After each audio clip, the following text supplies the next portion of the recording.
我是世界之王！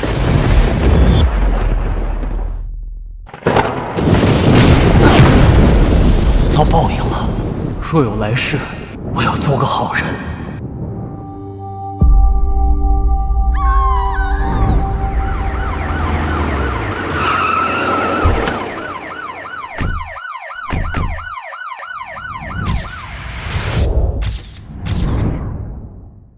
让一下。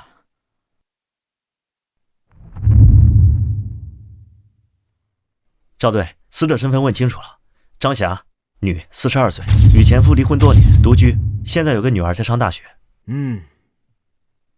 队长，死者身中3刀，致命伤在颈部。根据报案人提供的信息，初步推算，死亡时间应该在9点钟左右。哎呦，这么多血！3刀啊！3刀啊！哎呀！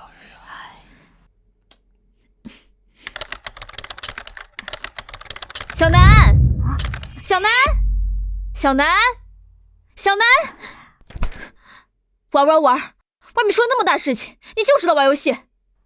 姐，你怎么回来了？外面吵什么呢？你没听到什么声音啊？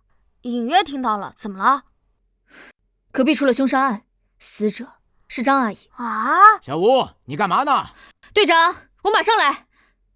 小南，你锁好门，别乱走。我今晚加班，谁敲门都别开啊！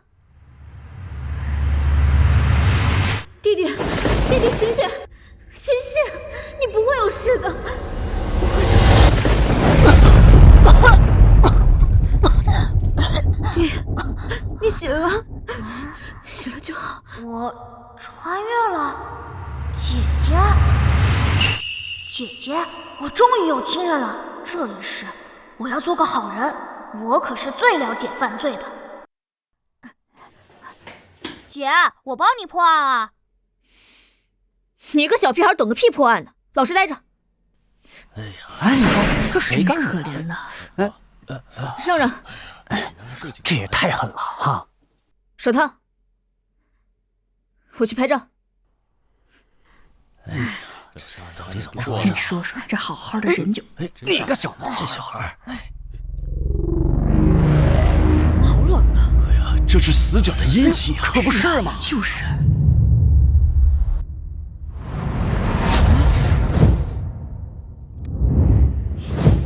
怎么这么香？哎呀，你看看，什么味儿啊？哎呦，真是太惨了！是啊，太可怕了。小南，你怎么出来了？快回去，这里有死人。没事儿。队长，监控查过了，最近1个小时内没有人离开过这栋楼。队长，窗户没动过，没有攀爬痕迹，窗外有护栏。密室杀人呢？可不是嘛，这种人听说过，可没见过。这算哪门子密室杀人？熟人作案而已，而且凶手此刻就在这栋楼里。熟人作案而已，而且凶手此刻就在这栋楼里。可能是熟人作案，查一下张霞邻里关系。是。这谁家的孩子呀？赶紧领走！这熊孩子！小南，快回去！再看，小心做噩梦。小南，你在这里捣乱干嘛？快回去！不好意思啊，赵队，这是我亲弟弟，他爱捣乱。这是你弟弟啊？亲弟弟？啊，还不快走！哎，等等，你和你弟弟就住在这儿？是对面602。小朋友，来，过来，过来，别磨叽，来吧。小朋友，叫什么名字？几岁了？9岁，3年级，放暑假打游戏。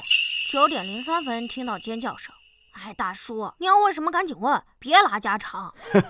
好，那你跟叔叔说说看，你在听到尖叫声之前都看到了什么，或者出门发现了什么？我在打游戏。那你怎么要说是熟人作案？这很明显啊。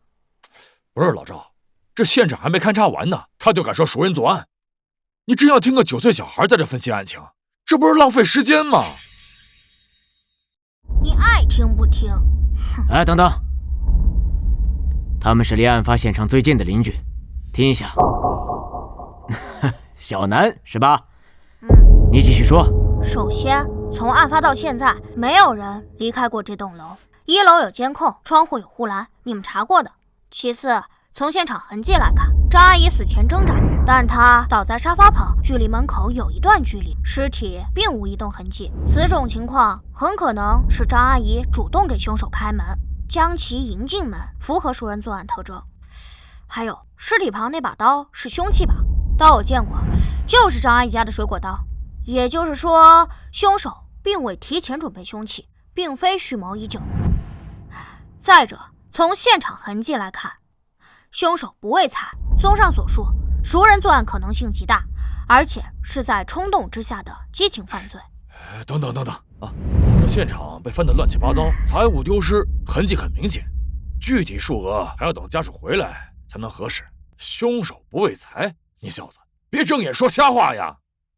赵队，还让这小子走吧，别听他胡咧咧。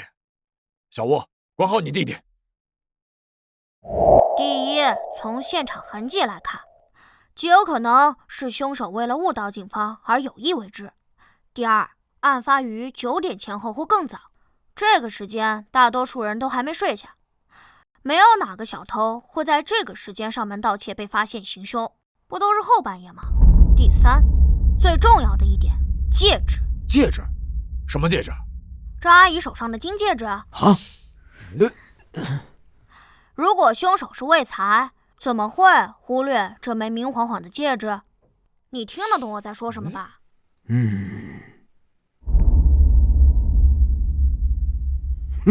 厉害啊，小子，你怎么懂这些？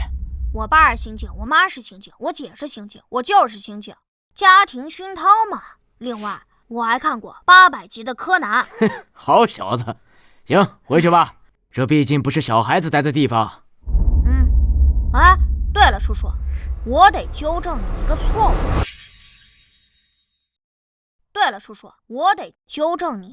误。你别乱说话，还纠正错误，看把你弄的！叔叔，你看到了吧？都看到了吧？他打我，虐待儿童，快把他抓起来，让他好好反省。要报警是吧？反了你了！看见了吧？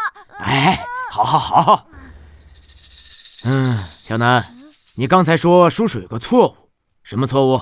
你说说看。不好意思啊，赵队，小南乱说话，我带他回去。哎，没事，我听着。叔叔刚刚说，案发前，也就是尖叫前，这是不准确的，因为可能尖叫声就不是张阿姨发出的。那你又为什么如此推断呢？因为我能听到。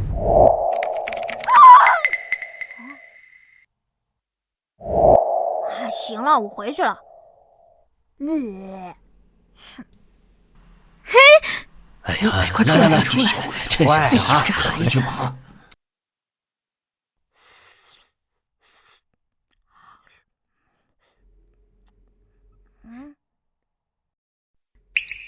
楠楠，你怎么又吃泡面？屋里都是味道，窗也不开透透气。姐，你回来了。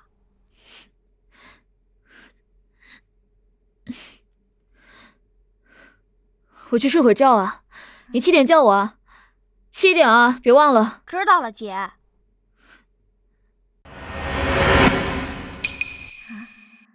3天了，案子还没破。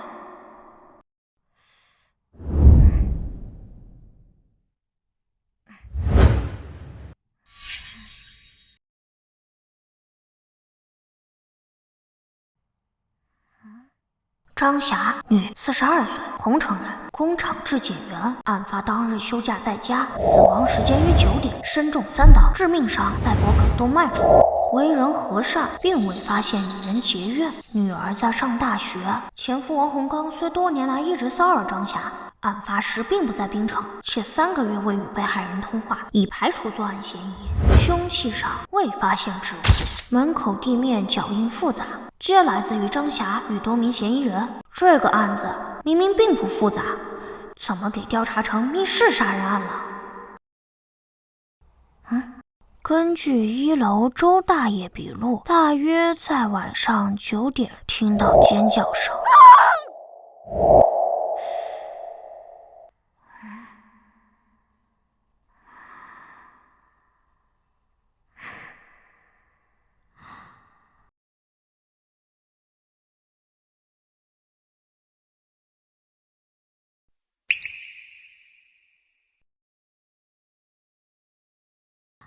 凶手应该就是他。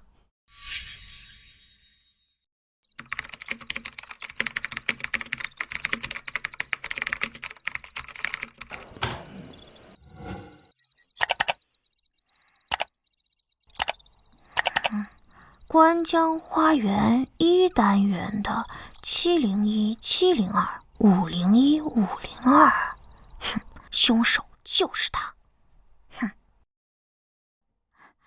姐，7点了，起来啦！哎呀，你别吵，我起来了。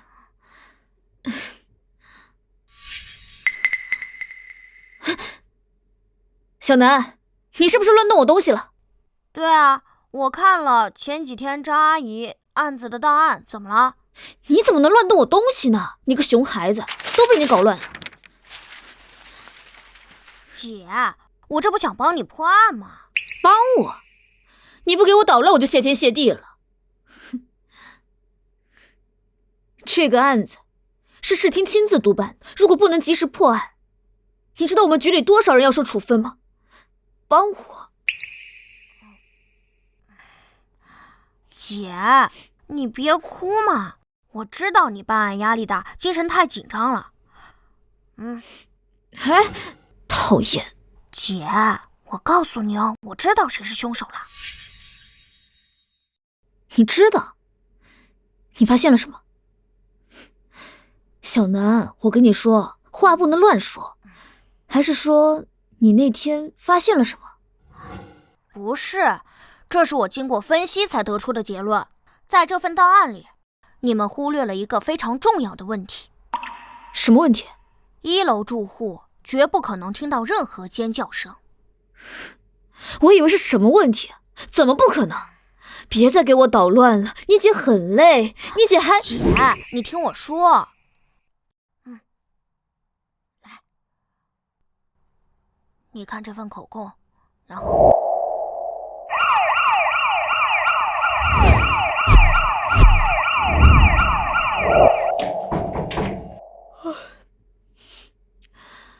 队长，你们来了，进来。小吴，昨晚没睡觉吗？脸色这么差。睡了一会儿。小吴一个人带弟弟不容易啊。你电话里不是说发现重大线索吗？什么情况？快说。啊，是这样，我弟弟说，案发当天，如果那声尖叫是在6楼的室内发出来的话，1楼的住户根本不可能听见。但是根据我们的口供，里面却说1楼的住户听得非常清楚。哎，等等，这件事情昨天开会的时候不是已经讨论过了吗？能否听到是在2可之间，因为女性的尖叫声能达到70分贝左右。小吴，你怎么回事啊？大家都这么忙，你弟随口说什么，这就叫重大线索？还把我们都叫来，你是不是睡傻了？不是，孙队，是这样啊。假设这个声音不是张霞发的。哎，行了，你搞什么呢？喂，那个谁，你干嘛凶我姐？会不会好好说话？小南，小吴同志，能不能管管你弟弟？这是命案，不是过家家。哎，好了，老孙，我知道你着急，别这么上火。你继续说。就我们假设，那声尖叫不是张霞发出来的。姐，你几天几夜没合眼，这才睡了多大一会儿，状态这么差，怎么分析案情？还是让我来吧。行，你来吧。搞什么呀？到底搞什么呀？吴心言，凶杀案你让你弟弟先杀我什么呀？他一个9岁的小屁孩啊！你到底想干什么呀？我看你这刑警是不想干了吧？老孙，你干什么？别吓到孩子！行，你们说啊！你让一个9岁的小孩给你上课，教你们怎么破案，我走。等一下，小南，你干嘛？你不能走。怎么个意思？案情分析你爱听不听，但你打碎我家花瓶赔钱。小南，你别闹。姐，你别管。我告诉你啊，我今年9岁，正在上小学，你要是敢动我一下，我马上躺地儿去。我会发网上，让全国人民都知道，警察打小孩，你马上就得撤职。哼，好啊啊！吴希言同志，我算是长见识了，你家是真厉害啊！这叫重大线索。哼，够了吗？哎，老孙，够了。叔叔，你也要走吗？不走的话，我可以跟你说说。我知道凶手是谁，他就住在这栋楼里。小南，不靠谱的事不能乱说，还不能确定是凶手，只能列为嫌疑人。小吴，小南，你怎么知道谁是凶手？那天你是看到什么了吗？整栋楼的住户我们都已经排查过了，案发的时候都有不在场证据或不具备作案能力，已经全部排除嫌疑。小朋友，饭可以乱吃，话可不能乱说。首先，1楼绝不可能听到尖叫声。你们认为的两可之间，这是一个极其严重的错判，误导了你们的调查方向。你说错就错呀！女性尖叫70分贝，而且我们已经做过实验了。那你的实验人员耳背吗？周大爷耳背，街坊邻居都知道，而你们做笔录的调查员显然忽略了这一点。当时都上来看热闹，我以为就是现场太吵了，他才没听清楚。周大爷耳背不算严重，这点确实容易被忽略。但我在案发当夜也提醒过你们，我不该听到尖叫声。我在卧室打游戏，隔着3道门，戴着耳机。可我翻遍了所有档案，你们没人记录我这句话。我本不该听到尖叫声，但我听到了，周大爷也听到了。以上可证明，尖叫声绝非来自于6楼室内，而更可能是楼道内。但张霞死于客厅，尸体并无移动痕迹，所以尖叫来自于凶手的伪造。凶手是女性。如果仅推理到这一步，凶手可男可女，男性也可捏着嗓子或通过网络音频在楼道里发出女性尖叫。由此产生了一个新的疑问：凶手就在6楼制造尖叫声，楼上楼下肯定第一时间出来查看，他如何跑路呢？很显然，他没有跑，且可能是最先赶到现场的邻居之一。凶手只可能来自于5楼或7楼。如果凶手住在4楼或更下，尖叫后向下跑，很可能会被5楼刚出门的邻居看到或听到。但看所有笔录，没人发现类似情况。推理到这一步，我基本可以将凶手锁定701、702、501、502四户中，7楼2户，702空置，701是李大妈老两口。考虑到老人体能以及现场经过布置，基本排除李大妈作案的可能。5楼2户，柴叔与王叔，王叔先出来。502柴叔，一家3口，家庭和睦。501王叔，一人独居，单身多年。绝大多数案件逃不开财、情、仇，而在本案中，张阿姨未与人结怨，而凶器又是张阿姨家的水果刀，所以凶手是因情临时起意冲动杀人的可能性最大。再看笔录，502柴叔笔录证明他在出门时已经看到王叔出门。李大妈笔录，他在下楼时已经看到王叔与柴叔一前一后跑到601门口，也就是说，第一个出现在楼道里的人是他，第一个赶到现场的是他，马上断定张阿姨出事的是他。踹开门使门锁遭到破坏的，并向里面走几步留下脚印的也是他，所以我认为凶手就是他。楼下501的王叔王胜利。还有很多细节我没说，没必要都说，等我说完作案过程，你们马上抓人审就行。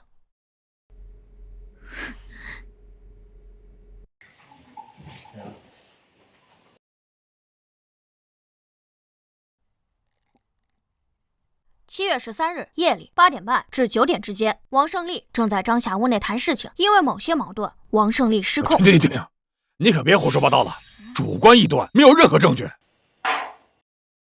这是严谨的推理，如果你有问题，允许提出来。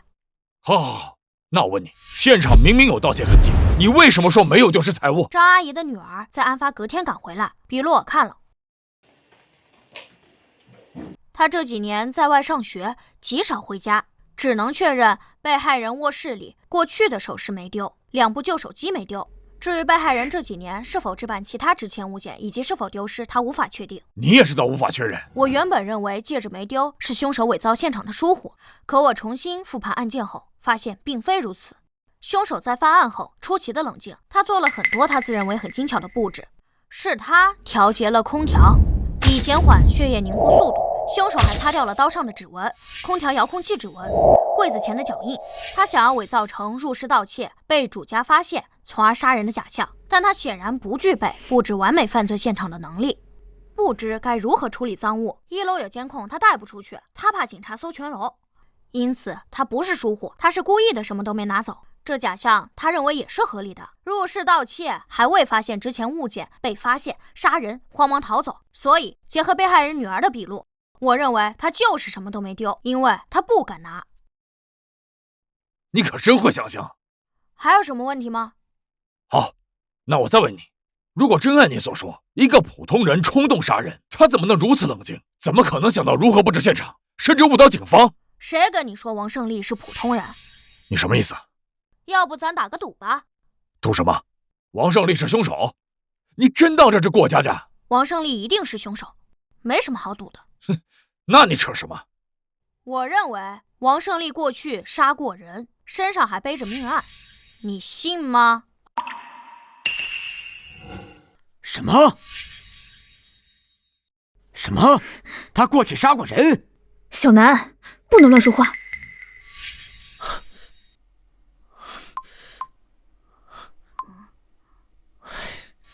赵队，他没有案底。小南，你怎么知道他过去杀过人？你是有什么证据吗？没证据，没线索，纯推论。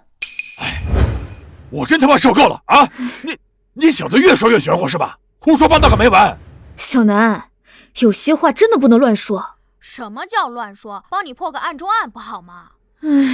吴心言，你有时间带你弟弟去医院看看吧，看看脑子有没有进水，早点治疗啊！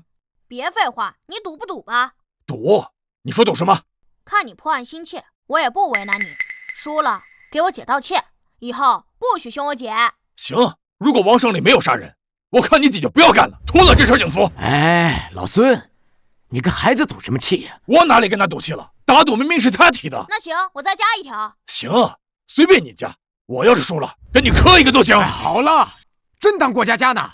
有点纪律性没有？我们从这儿分析案情呢。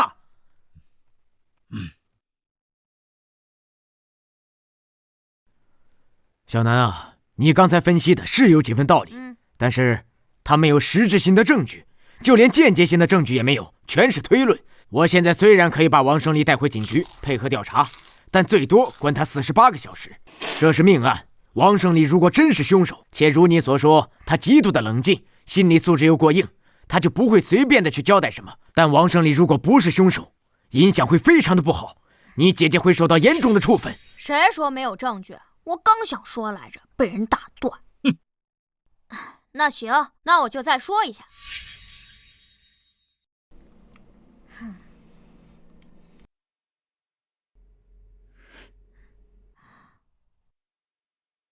7月13日夜里8点半至9点之间，王胜利正在张霞屋内谈事，因为某些矛盾，王胜利失控，便拿着水果刀对着张霞身前连刺数刀。王胜利擦掉了刀子上的指纹，伪造现场，便回家洗澡换衣，接着返回6楼楼道，制造出尖叫声，再迅速跑回5楼门口。这时柴叔开门查看，恰好看到王胜利已经出来。其实他是从楼上刚下来的，整栋楼都被惊动了。众人来到601门口，敲门、砸门，折腾了一番。这时挡着门的王胜利才第一个踹开门，看到了死者。以上是凶手作案的大致过程。间接证据：根据被害人伤口出血量，凶手身上必被泵溅上血，他需要回家洗澡换衣，且对衣服反复冲洗。案发这3天，他一定反复冲洗过浴室，可以查一下他家的水量情况。证据2，可对凶手家浴室进行卢米诺测试。卢米诺测试，高度灵敏的化学发光检测方法，法医学领域检测，肉眼难以观察到的极微量血迹。哪怕凶手反复清洗过浴室，血液被稀释到100万分之1，卢米诺测试依旧会有效。证据3，王胜利40多岁，重度烟瘾，嗓音沙哑的他，哪怕捏着嗓子，恐怕也很难模仿出女性尖叫。所以，我认为他是靠电子设备模仿出尖叫。抓人时带我去现场搜查，我能帮你们找到直接关键证据。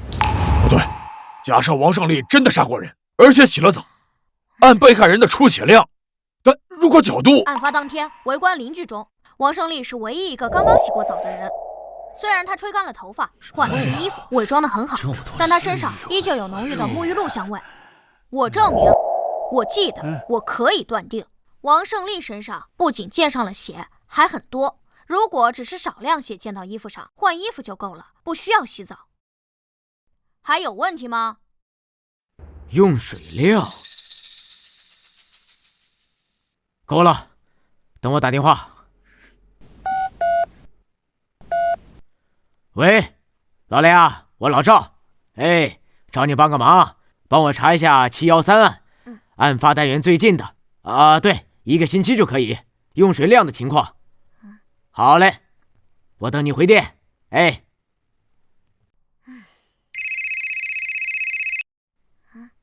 哎，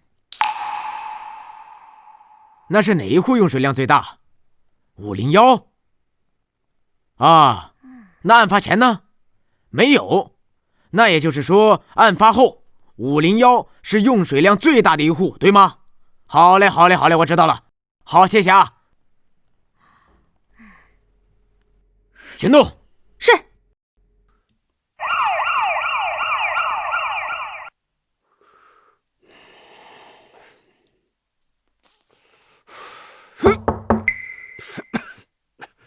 谁呀？王叔，是我。小南呐，咋的了？你等我一下啊。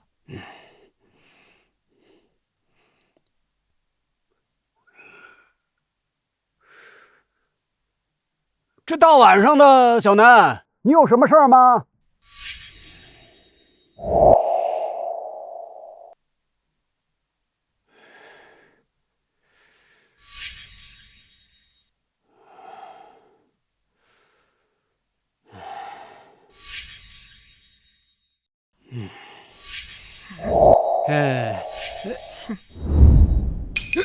别动，别动！你们要干什么？老实点，双手抱头，给我拖进去！我犯什么罪了？你们凭什么抓我呀？你给我放开！你给我放开！王胜利，老实点，我们怀疑你跟张霞的死亡案有关系。你说什么呢你？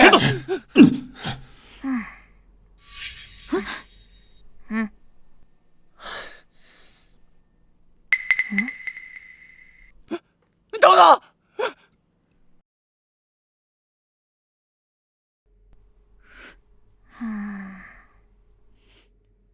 哎，小南，干嘛呢？恢复数据。哎，你别摸索了！你看你这人，你干什么呢？你给我闭上！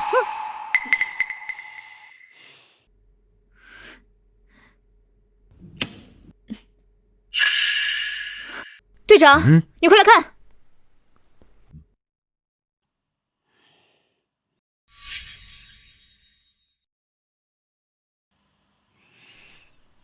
他在销毁证据，哼，够难缠的。这不可能是巧合。洗手间怎么回事？那个，我站起来回答啊。那个警官，重做防水啊，这不犯法吧？这几天查到你用水量极大，翻新，你怎么用水？重做防水需要测试防水效果呀，吴警官。这个女孩家她懂什么？你就此转呢？扔了？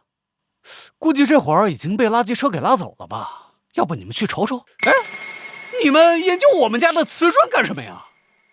我让小李去。不用，证据受污染了，农民诺结果不作数的。哎呦，这是怎么了？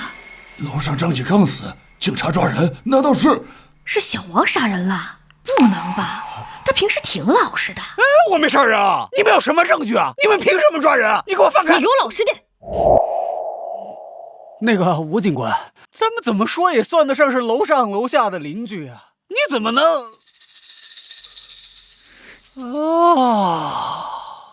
我想起来了，你觉得我之前得罪过你，所以你对我打击报复是不是？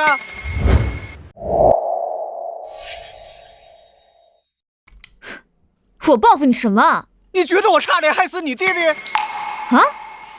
警官，他平时加班忙啊，他经常不回家。那次呢，他拜托我去接他弟弟放学，我没答应他。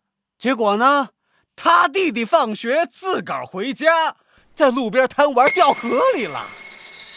你弟弟落水，当晚有这事儿？是。哎呦，我想起来了，那天呢，我本答应小吴买菜顺便过来接小南的，结果我临时有事儿，我就没去，跟小吴电话说了。哎呦，这事儿啊，说起来也怪我。哎，不过人可不是我杀的。哦，我知道了啊，你弟弟差点掉河里淹死，你怪我？谁怪你了我？你不怪我，你们抓我干什么？陷害我，杀了张霞，你们一点证据都没有就把我给抓起来了。哎呀，这不是陷害，这是什么？不能吧？吴警官平时人挺好的，就是脾气差点。谁知道啊？这到底是……哎呀！哦，我想起来了，最近啊，新闻上说啊，咱们槟城在评选什么东南最美城市，现在发生了命案，这影响极坏呀！听说呀，这个案子还是市厅督办的，让他们限期破案，降低影响，是吧，各位警官？哎呀，这都过了3天了呀，你们一点证据都没找到呀！这一着急就把杀人犯的帽子扣我头上了呀！你给我闭嘴，别胡咧咧！是，我父母早亡，我一个人南下打工呀。我都40多岁了，我还是个老光棍啊，没亲人没朋友呀。等他们要是把我抓进去，就屈打成招呀！到时候连个替我伸冤的人都没有呀！我太适合被诬陷为杀人犯了，是吧，吴警官？你这么陷害我，你心可真够狠的呀！你他妈的，把嘴给我闭上！警察大人了，警察大人了，警察大人了！你们可得替我作证啊！他们要打我呀！你看看，怎么打人呢？他打人呢？他咋回事啊？小王啊，平时沉默寡言的，都不爱跟人说话，今天竟然这么能说，这可是掉脑袋的罪，谁被污蔑谁不急呀？对呀。哎呀，一直要查清楚，别诬陷。你干什么呢？侦办现场禁止拍照。没什么。凭什么不让拍啊？警察大人不让拍啊？啊，还有没有王法啊？王胜利，注意点啊！谁打你了？他呀，他刚才要打我，你没看见呢？哎，人家邻居可都看见了，你现在不承认了是吧？各位街坊邻居啊，你们肯定不能走呀，可得替我作证啊！你们要是走了，这帮黑警察肯定打我呀！到时候就算没有证据，他们也会伪造证据的呀！放心吧，小王，我们不走。王哥，我们都看着呢。你们放心啊，我没杀人，我肯定不会承认的呀！就算他们把我抓进去，那最多就是关我48个小时。我要是没出来呀，你们可一定要给电视台打电话呀，让全市人民都好好看看这帮黑警是怎么诬陷无辜市民的。队长，哪里需要做卢米诺测试啊？不需要了，你去看一下现场。让一下。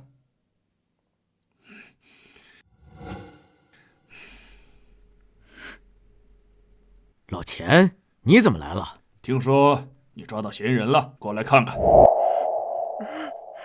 我冤枉啊！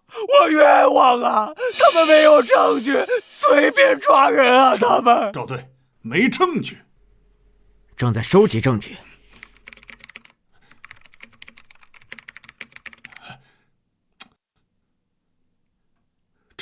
这怎么还有个孩子啊？老钱，请，有事说事。老钱，这是我们1组的案子，赵队亲自盯着的，这里没你们2组的事。你从哪儿来啊？回哪去吧，别在这添乱。什么？我添乱？就你手下那几个歪瓜裂枣，还有个走后门进总队的，连现场管理都做不好，能办好什么案子？不是，你什么意思？没意思，我早就说过，这个案子就应该让我们2组来办。青天大老爷，你可来了呀！你可得为我做主呀！我是被冤枉的，他们没证据啊！他们，你看看啊！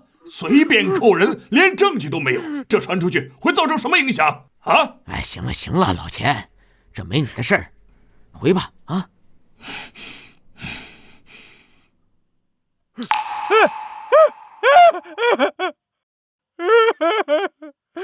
各位街坊邻居，你们可看到了啊！人家钱警官可是发现了问题，对，他们硬是让给人家赶走了呀！这帮黑警是铁了心要诬陷我呀！哎呦，这警察是怎么了？这都什么世道？这是陷害啊！王胜利，你注意点啊！诬陷，这就是诬陷啊！你们可一定要通知电视台啊！还有没有？谁陷害你了？你还有你姐！不见棺材不掉泪，这是你手机吧？是我手机，那又咋了？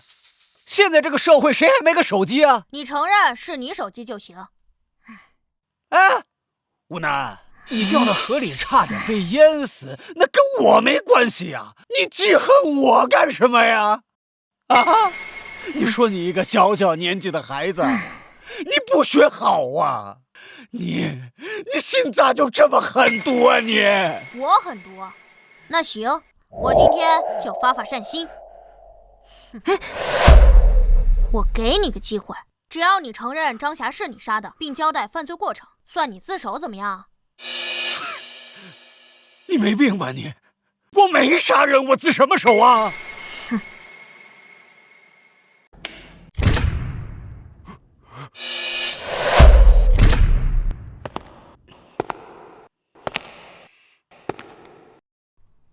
你露怯了。什么？试探你啊！你果然杀过人。你胡说什么？你东躲西藏这么多年，想必熟读法律。其实你是知道的，你是临时起意、冲动杀人、激情犯罪，配合自首情节，是判不了死刑的。死缓减无期，实际服刑时间不得少于原判刑期的1/2。也就是说，如果你自首，老老实实服刑，再有个什么重大立功表现，减刑，最快15年就能出来。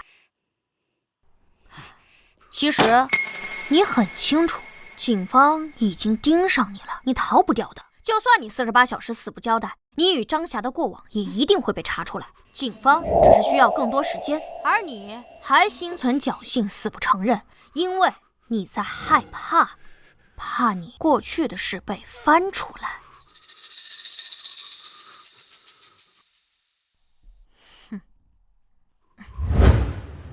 自首吗？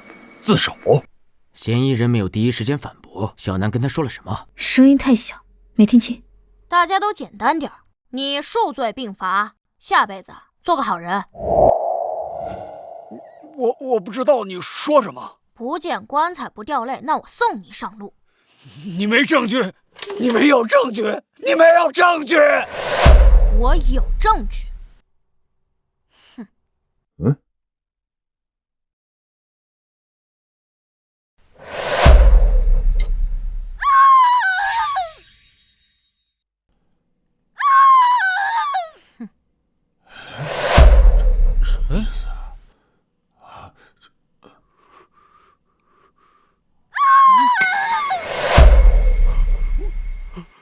这是张霞的声音，听起来有点怪，但这就是那天晚上的尖叫声。对，就是这个声音。不是，不可能！我明明已经删了呀，我已经删除了。什么意思啊？哦，你删掉了？你承认这是你制造的声音了？那晚上的声音是王哥搞出来的。哎呀，他搞这干什么呀？他怎么这样？我们都认为他是好人。没想到真是他呀，真是作孽呀！我已经删了，我明明已经删了呀！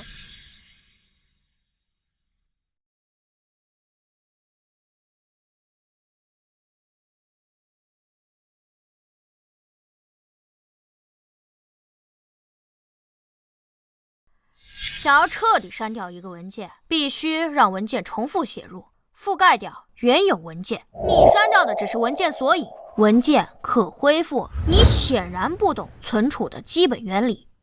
另外，你与张霞的聊天信息我也恢复出来了，是通过一个名叫爱友的交友软件。你与张霞楼上楼下邻居很多年，本来并无过多交际，直至3个月前，你与张霞通过爱友闲聊几句，越发熟络。具体聊天内容涉及到张阿姨隐私，我就不读了。不过我还看到了，你最近2年来通过这个软件搭讪过很多离异女性，并提出无理要求。要我读读吗？别，人是我杀的，我承认人是我杀的。姐，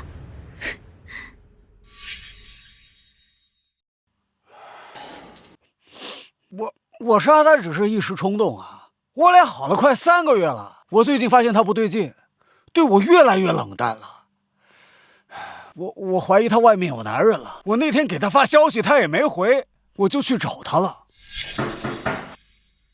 谁啊？我。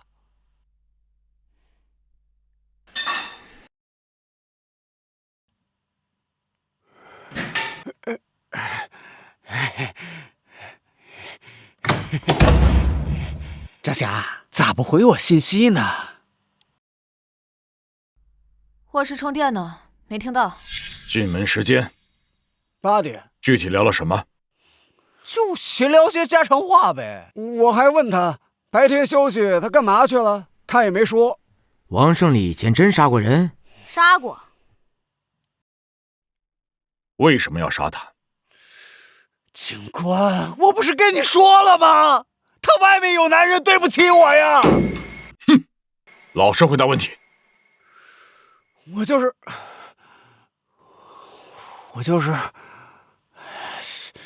我说，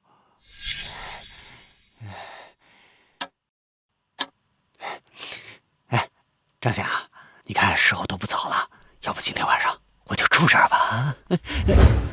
什么早啊晚的，你就住楼下，回去吧。多大年龄了，还这么精神？出去，给我马上走！张霞，你是不是外面有男人了？滚！给我滚！再不走，我报警了！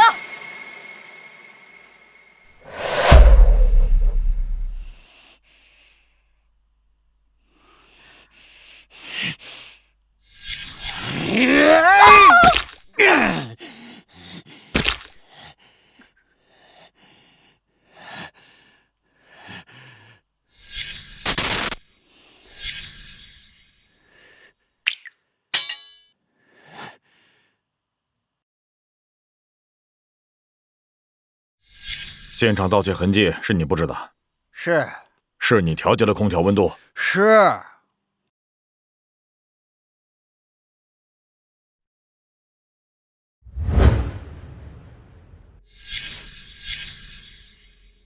既然你承认就好，让他还押。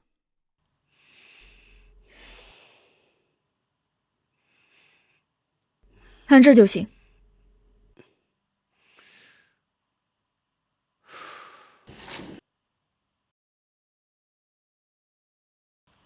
结束了，都结束了。还没结束，王胜利，你还有什么要交代的？比如，你以前犯过什么案？或者说，你以前杀过人吗？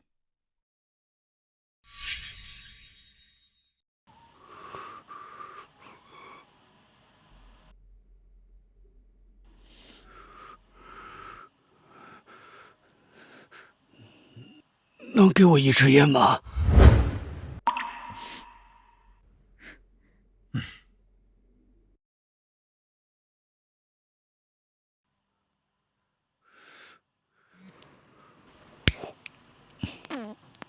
是。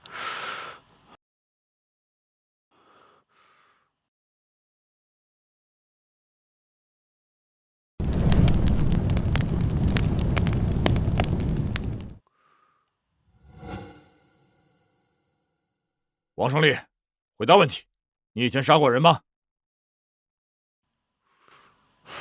没杀过。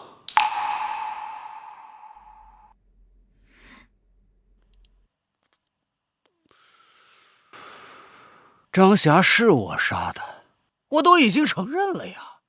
至于其他的，没什么好交代的。哼！王胜利，我警告你，不要负隅顽抗。谁负隅顽抗了，警官？我没杀过什么人，有本事你们自己去查喽。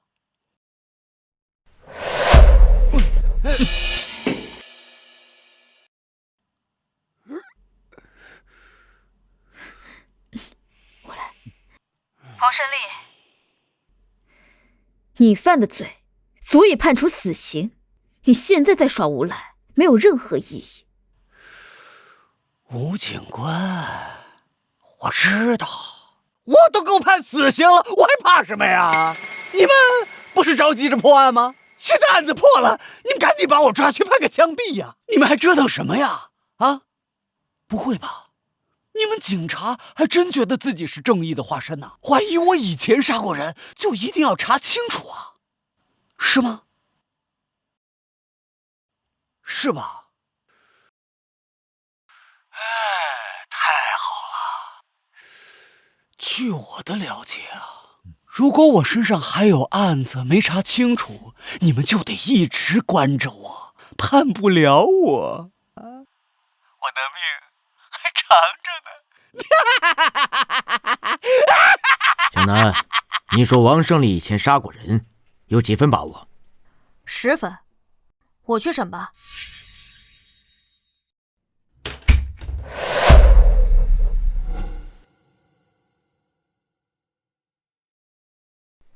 署长。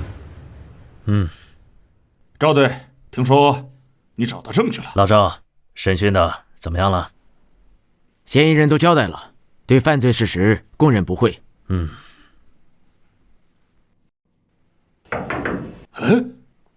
赵队，怎么又是这个孩子？上次在案发现场的时候，就是这个孩子一直在乱翻嫌疑人的东西。伯伯好。老赵，这是吴心言的亲弟弟吴楠，他们家的情况您是都知道的。哦，我知道了，父母因公殉职后，就剩他们姐弟俩了。对。哎，是啊，是够难的。小吴平时也忙，以后这孩子要来署里就来，没地方写作业，带到会客室。纪律就是纪律，这里是办案区，不是孩子该来的地方。署长，其实这个案子能够告破，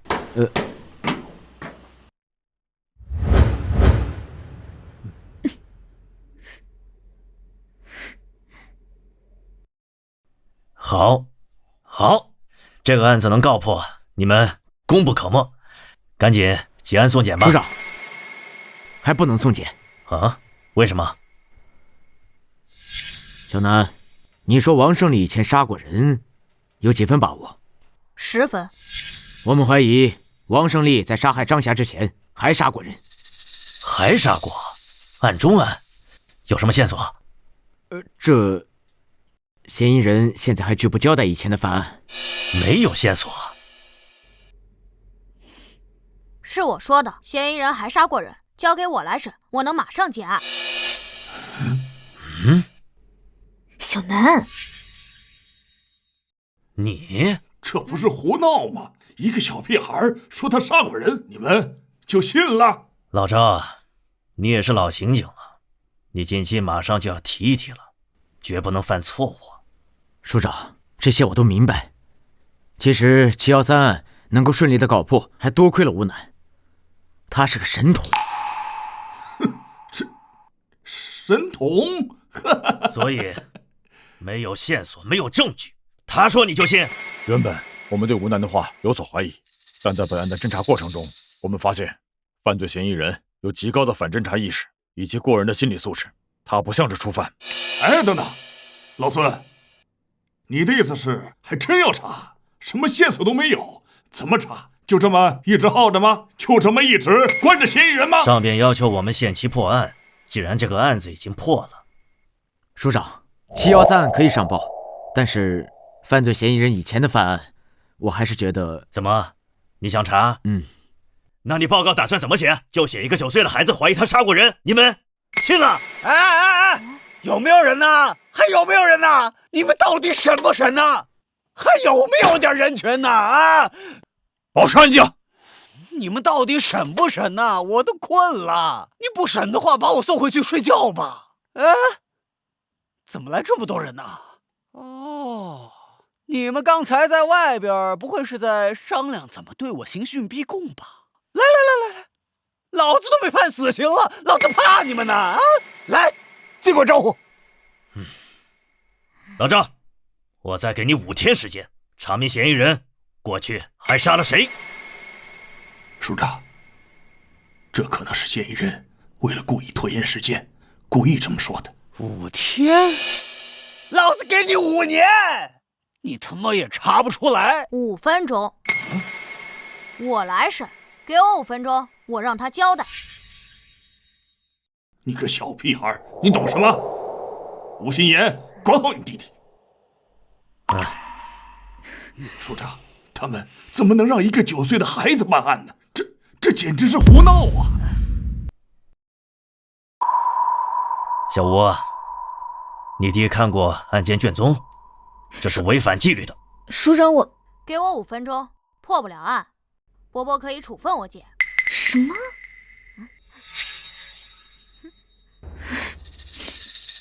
署长，给我弟弟5分钟时间，破不了案，我愿意接受任何惩罚。署长，他们怎么能让一个9岁的孩子办案呢？这简直是胡闹啊！行了，署长，您不能对他们这么放任。这个5分钟还是耽误得起的。你既然说他是神童，而你又立下军令状，那我就给你这5分钟。好，就5分钟。小南呐，你呀也是我从小看着长大的呀。说实话，这街坊邻居的可没谁夸你聪明啊，你挺笨的。这之前呢，也不知道是谁教你的那些东西。看现在这个情况，没谁教你了吧？就你审我呀，孩子，现在时间不早了，你也没事了，还是赶紧回家打游戏去吧。啊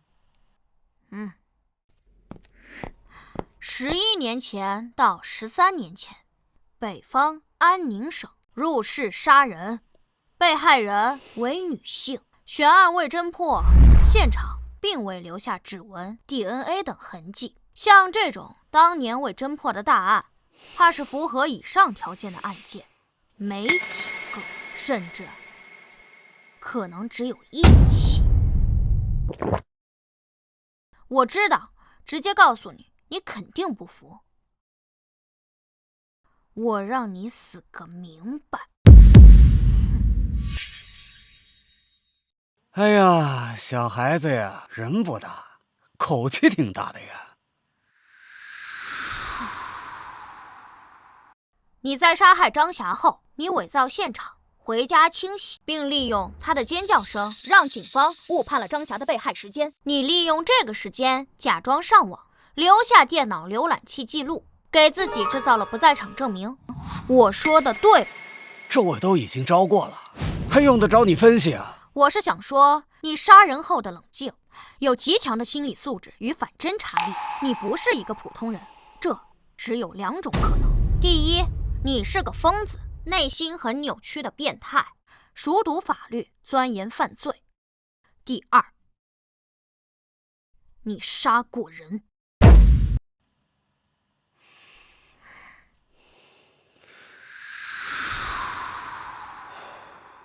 你怎么就知道我不是个变态呢？你搬来10年，如果你真是个变态，你不可能忍到今天。我这都是你的胡乱猜测。你不知道你最大的破绽是什么？你做了很多自认为自己很精巧的事情，有着超乎寻常的执行力，但你却没逃走。站在你的角度，我得到了2种答案：第一，直接逃走太明显，住得那么近，谁在张霞死后谁失踪了，谁就是凶手。第二，你不想破坏自己如今安定的生活。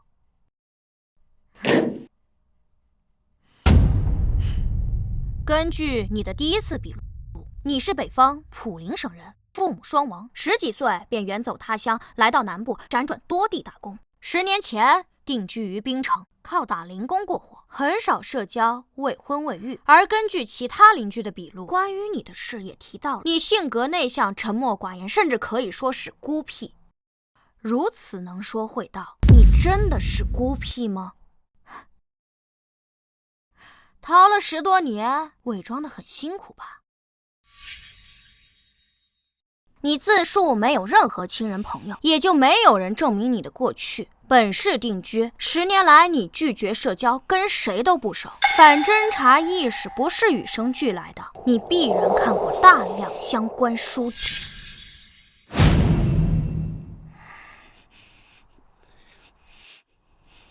或许你自己都没意识到你身上的味道有多重。味道？什么味道？逃犯的味道。你这种人，如果不怀疑你还好，一旦盯上你，实际上你处处都是破绽。你过去10年给人留下的印象，完美符合一个逃亡者、潜藏者的特征。而你在本案侦办过程中的表现，也证明了你过去10年时间是在伪装。杀人后的冷静，极强的心理素质，性格的伪装，拒绝社交，隐藏自身。单一条件或许说明不了什么，但若汇聚在一起，你不知道你身上味道多重吗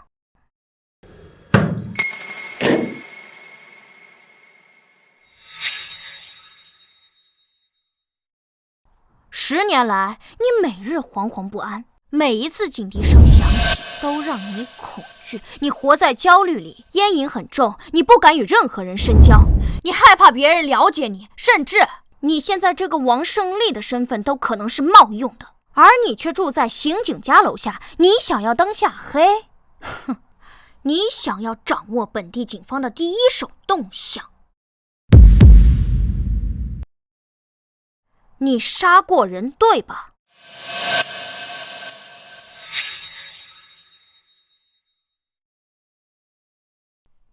哼！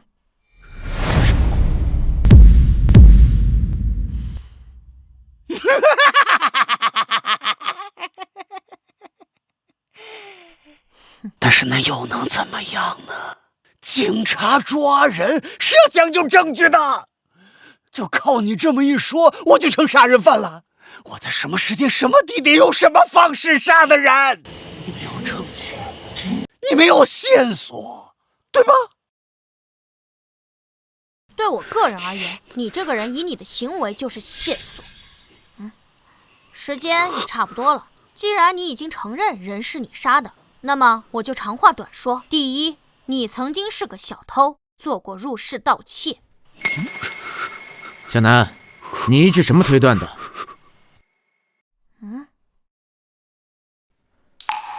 报告需要写清楚。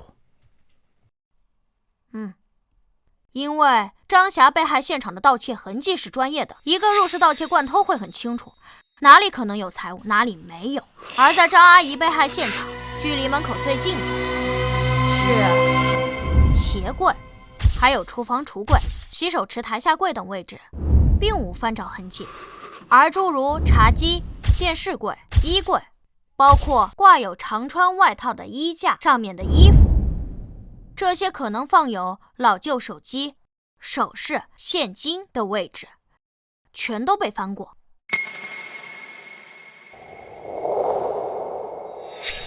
你伪造盗窃现场，但你出于过往的入室盗窃经验，或者说是出于行为本能，留下的盗窃痕迹极为专业。这证明了你过去是个惯偷，是不是？第二，王胜利自称他来自于北部3省之一的普陵省，10几岁便远走他乡，距今30年。你说谎了。如果王胜利真少年时就来南部，他的口音应该早就变了。可他没变，他虽然极力克制着自己，但偶尔还是会暴露。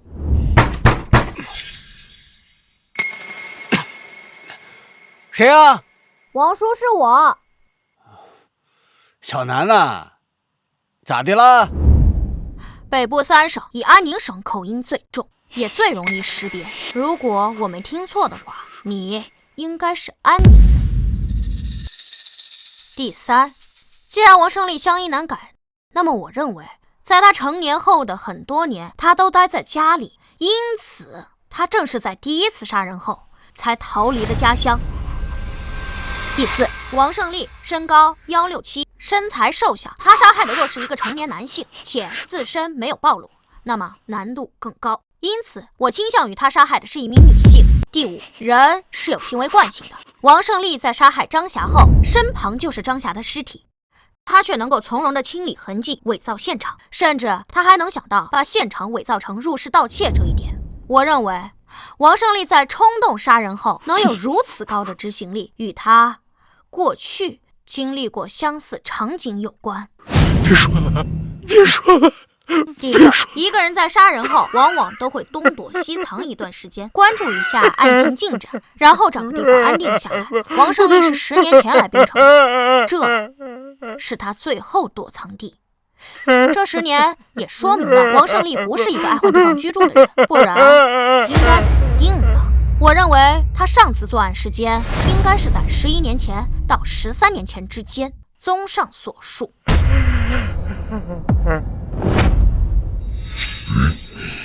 时间11年前到13年前之间，地点安宁省，案件类型入室盗窃，被屋主发现后而怒而杀人，被害人大概为女性。因王胜利此前嚣张太过，声称5年以后破案，判断现场并未留下 DNA、指纹等直接性证据，所以他才会如此自信。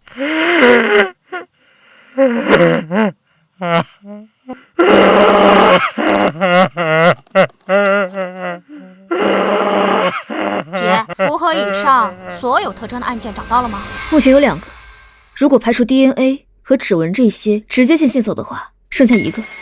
12年前，安宁省会凤阳市616灭门惨案，死者是一名成年女性与2名婴儿。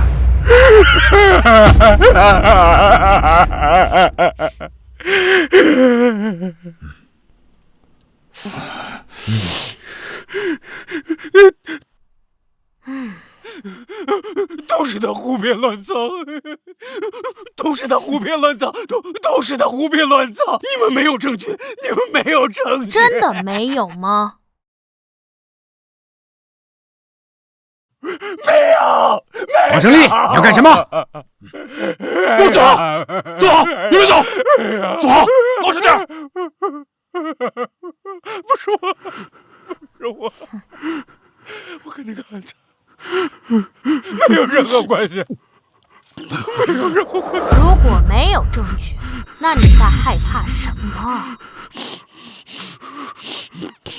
确实应该没有 DNA 指纹的证据，但只是没有什么直接性的证据。你搬来10年，惶惶不可终日，你到底在怕什么？是有证据的，对吧？一起凶杀案至少要调查半年以上，所有线索全断，无法继续追查，才会暂时搁置。期间会有成百上千人被调查，庞大的调查信息里会有很多佐证，很多间接证据。只是因为你当初是随机作案，你从未被列为嫌疑人，也没有在你身上核对，所以才让你暂时逃脱了法网。而现在，我们已将你与616案联系到一起，你逃不掉的。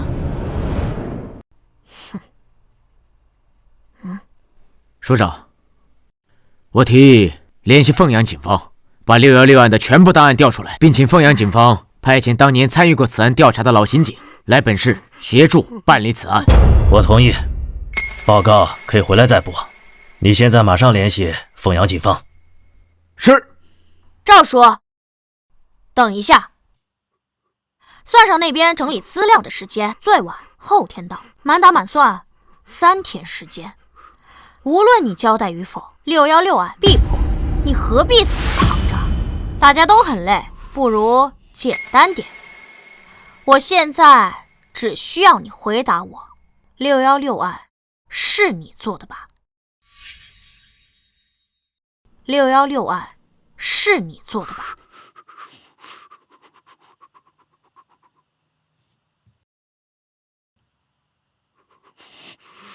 都到这个地步了，你还不交代？616案要是与你无关，刚刚激动什么？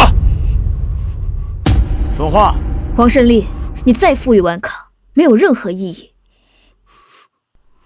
你是不服我吗？因为我才9岁就抓到你，实际上这次没有我，你也会被警方抓到。你杀张霞可不是随机作案，就算没有我，警方只需要多几天时间，也会查到你与张霞的关系。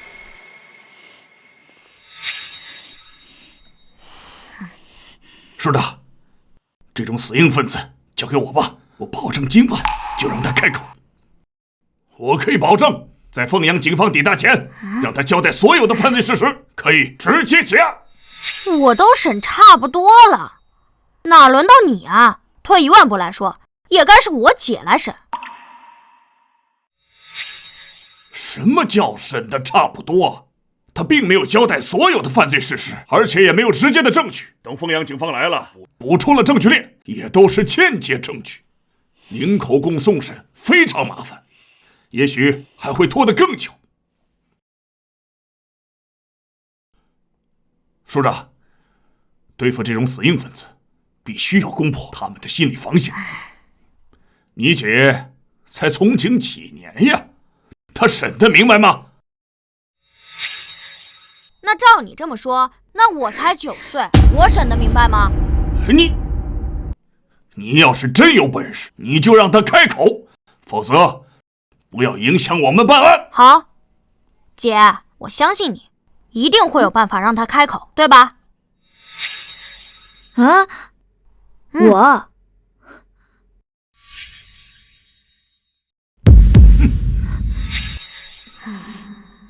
我才9岁，警署里的功劳也不可能给我，报纸上都不能写我是吧？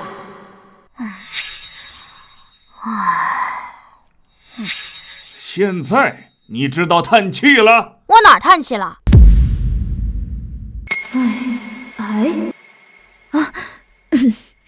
那个王胜利，我可以告诉你，是交易。对，交易。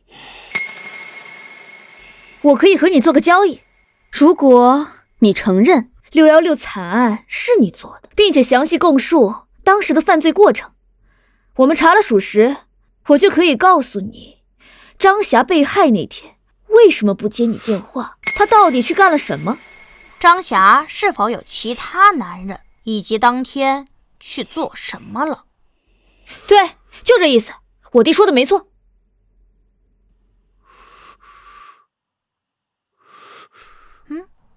其实这也不仅仅是交易，而是我非常想让你知道，干脆点儿，你承认作案，我告诉你答案，你交代犯罪过程，我可以给你看张霞的体检报告。你说的算吗？我同意。谢谢伯伯。我最后问你一遍，12年前发生于安宁凤阳的616案是你做的吗？这个案子616案是你做的吧？是我做的。这案子是我做的，人全都是我杀的。我出去一下。你快告诉我。你知道我为什么想让你知道吗？什么？我想让你知道你多该死。什么意思？在张霞被害的6天前，她突发身体不适，并去了医院，在医生的建议下做了穿刺活检。案发当天，张霞再次前往医院复诊，并拿了活检报告，她得了肝癌。张霞并没有你所认为的其他男人。根据张霞与闺蜜的聊天记录，张霞在得知自己生病后，第一时间是想到女儿学费，然后才是自己治病。她知道你这10年生活低调，有一些积蓄，但她却从未想过让你出钱。她确实是想跟你分手，但她是不想拖累你，而你却杀了她。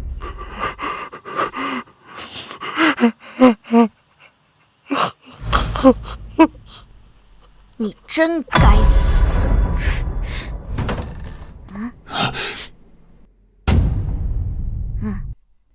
这是张霞的体检报告，如果你还有兴趣的话，可以给你看。先老实交代犯罪过程吧。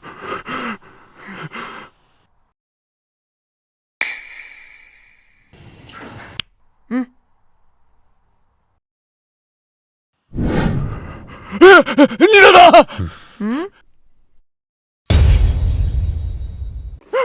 吴局长，你让他们进来枪毙我吧！人都是我杀的，你让他们枪毙我吧！我他妈该死！我他妈该死！我该死！你老实交代案情，你交代的作案过程必须要跟案件细节对得上，这才是你要做的。法律自然会惩罚你，真是神经病。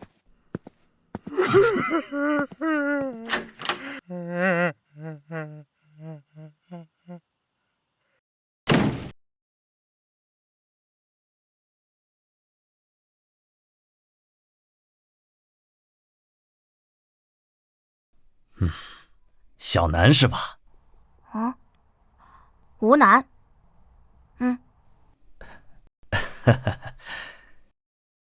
楚阔海，楚伯伯好。哎，好，真是神童啊！哪里有什么神童，还不是我姐教的好，离不开我姐对我的耳濡目染。我明白，也是啊，你才9岁，不管是面对上边，还是面对大众，你都不适合出现在凶杀案的报告里边。既然你代表你姐侦破此案，那这2个案子的首功自然是她的了。放心。楚伯伯，那有奖金吗？我想换台电脑。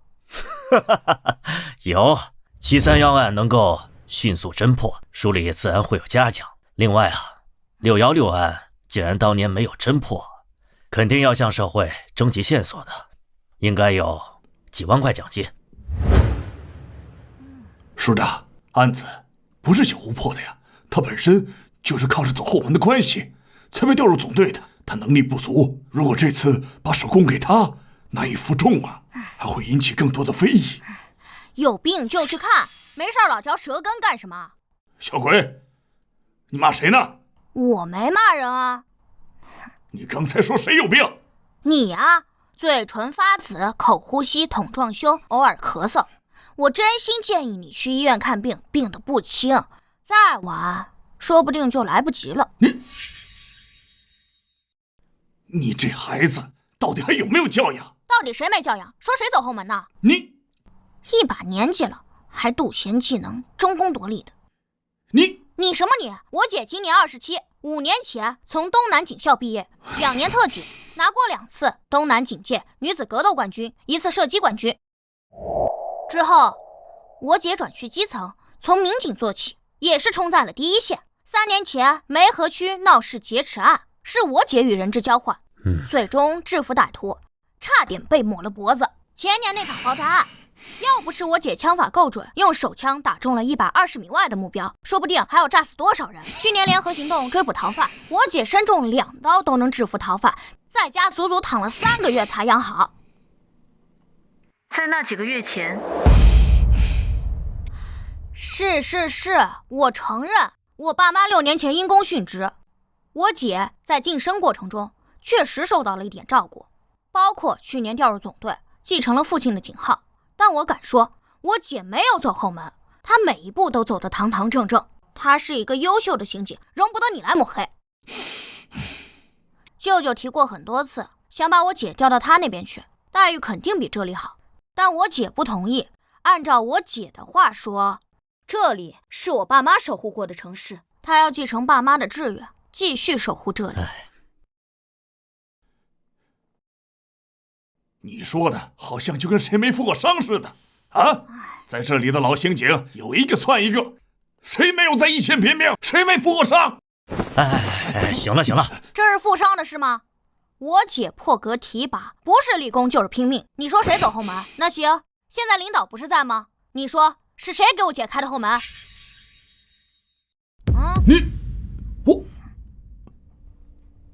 我也是听手里都这么说的。行了，你跟个孩子呛什么？嘉奖的事儿就这么定了。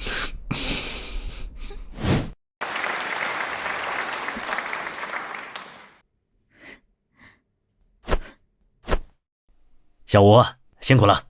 追凶极恶，行经使命，不辛苦。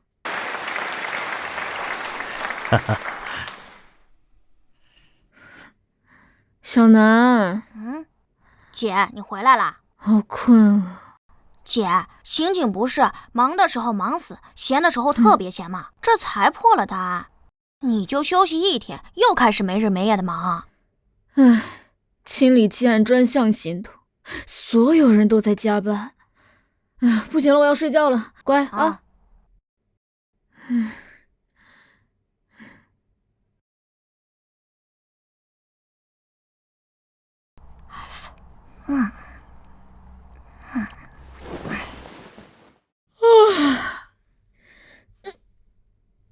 姐，你醒了？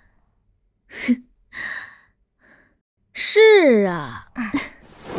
你说，谁家弟弟这么聪明，还会破案啊？这算什么？这么简单的案子，非要本神童给你推理一番。说你胖，你还喘上了是吧？本来就是嘛，这么简单的案子，我分分钟破解。你又是没日没夜的忙。你这是薯片吃多了中毒了吧？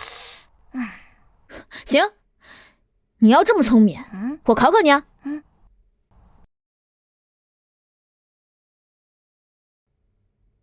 来，分分钟把这个案子给我破了，给我看看。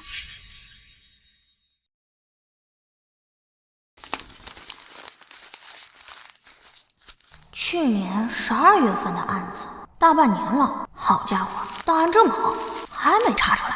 死者宋东，男，51岁，食品厂老板，与妻子离异多年，有2个已经结婚的女儿。去年12月13日晚10点左右，工厂保安周路在巡视时，门怎么没关啊？发现老板宋东死于总经理办公室，而后报警，警察随后赶到现场。经法医现场勘查，宋东是坐在椅子上，被人从后面用塑料绳勒住脖颈，窒息而死。死亡时间约是晚上9点10分左右，窗户没有撬锁痕迹，也并未上锁。初步推断，凶手翻窗潜入办公室行凶。警方在现场发现了10多人的脚印，43码登山鞋印，被认为来自凶手。经调查，当天宋东是下午4点回到工厂，6点在食堂吃的晚饭，约6点半回到了办公室，之后再也没出来，直至被保安发现尸体。保安发现前，最后进入了案发现场是采购部负责人康婷婷，向宋东汇报过期面粉退货情况。来，案发后半个月，我们根据上百份口供，最终确定了这3个嫌疑人。前员工李泰个人原因离职后被扣了1个月的工资，曾多次来工厂讨说法。案发前3天，李泰讨薪时被打。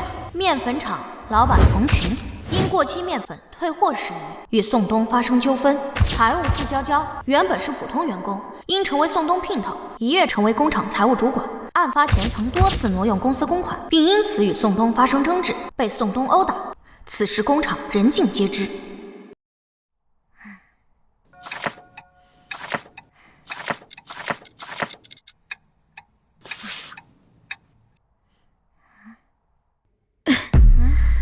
特别是这个傅娇娇。宋东死后，他还参与了财产争夺战，而且他说他跟宋东是事实夫妻。在调查的第2个月，就把他列为了头号嫌疑人。虽然他有不在场证明，而且以他的体力不可能杀人，但也不排除有雇凶杀人的可能。可是我们警方在随后的调查里没有任何结果。姐，你们所列的这3个嫌疑人，可能调查的方向全错了。你有什么发现？还没有。没有？你说个屁呀！也不是说没有。案子已经过去大半年了，很多线索都已经被破坏，或者是被凶手隐匿。不过，仅从你带回来的这份档案来看，我有10几个怀疑对象。10几个？对，站在凶手的角度，考虑到人性，因为利益，因为感情，因为仇恨，熟人作案，预谋杀害。宋东的人际关系太复杂，有很多人被值得怀疑。果然啊。什么？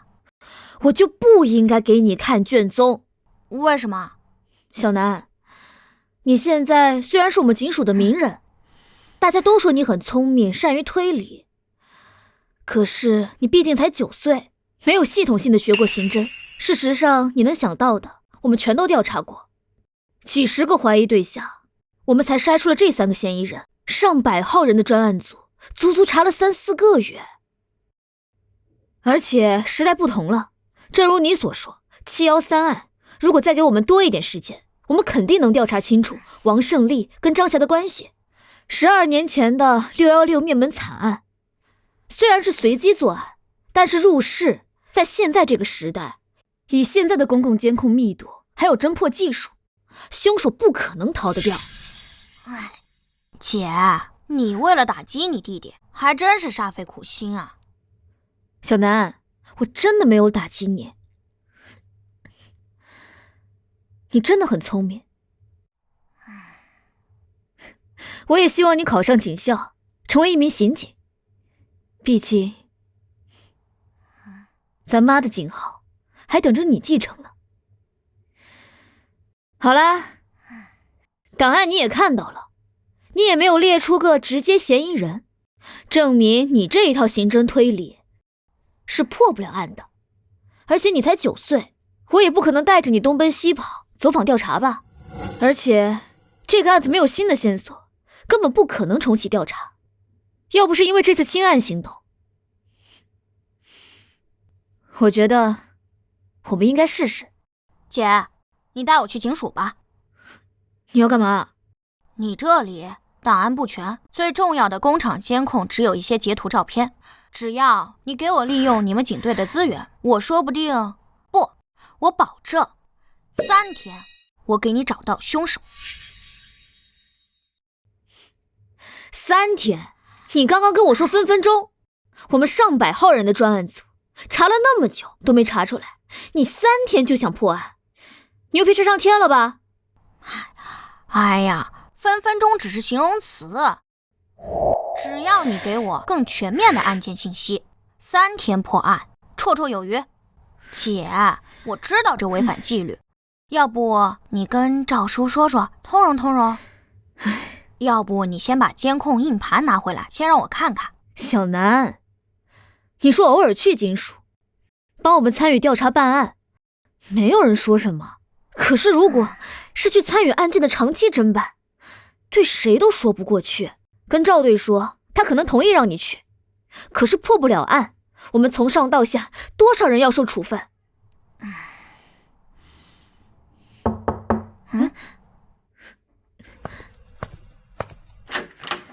哎，孙队，你过来了。小南在家吧？我来看看我们的小英雄。哦，在，进来吧。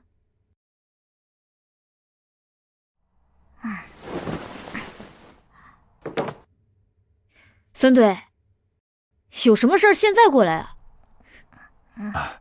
小南，还生叔叔气呢，叔叔给你道歉好不好？这次能破案，多亏了你，你是我们的小英雄啊！小南，孙叔叔都跟你道歉了，你就别闹脾气了。孙队，不好意思啊，小南被我惯坏了，我也管不住他。不碍事，不碍事啊。道歉一点诚意都没有。啊，你说咱俩打的那个赌啊？不至于，我怕折寿。那是什么？哦，我知道了。听你说，等奖金下来，你想买个电脑是吧？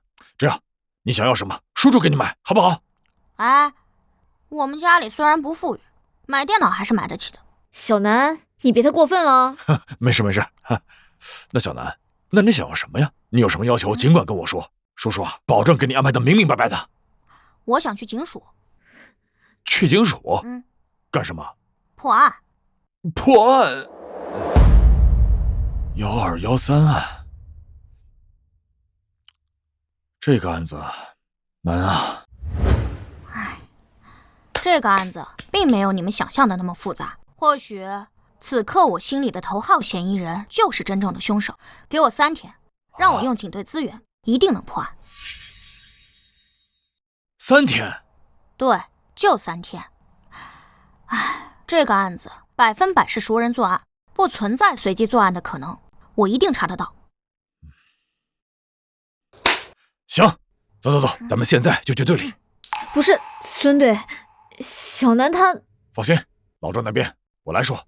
我不是这个意思，我是怕我们都会受到处分。小吴，我们刑警的第一使命是保护公民，打击犯罪，破案是我们的第一要务。在以往的案件侦破中，我们也曾接受社会有能力人士的帮助。在前几年毒虫案中，如果不是曼河大学的生物学教授帮助，我们也不可能破案。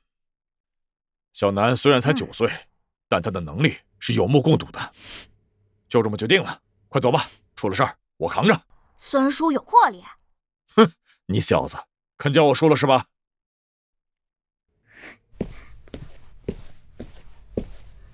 小南，这是目前所有的侦办档案，你看还需要什么？我需要宋东更为详细的家庭资料，包括他的前妻、2个女儿、父母、2个兄弟、侄辈、亲属，最好有照片。另外，我还需要知道宋东死亡后，他的遗产都被谁继承了，包括工厂、房产、现金资金去向、银行流水等等。孙叔，咋啦？小南，你现在开始指挥补充侦查了，你是不是真的发现什么了？一些吧，说了你也不信。行。小张、小陈，过来一下，补充侦查任务。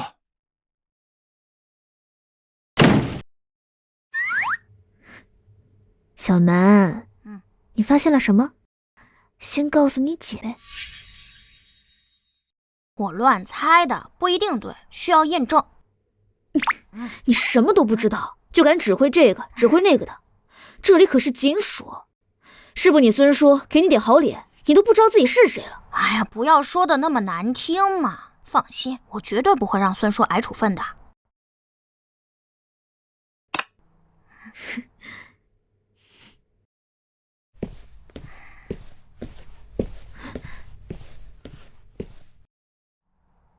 小南，这30倍播放卡得跟 PPT 一样，你这看什么呢？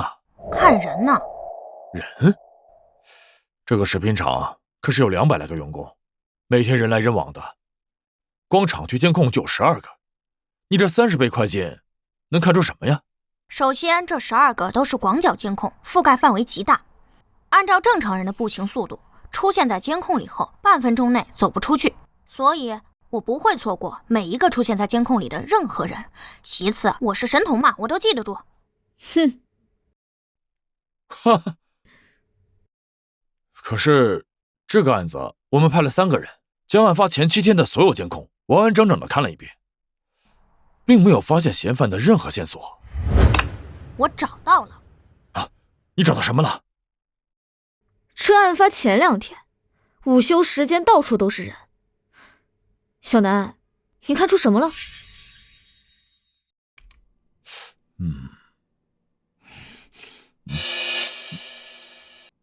老钱，有事吗？出来说。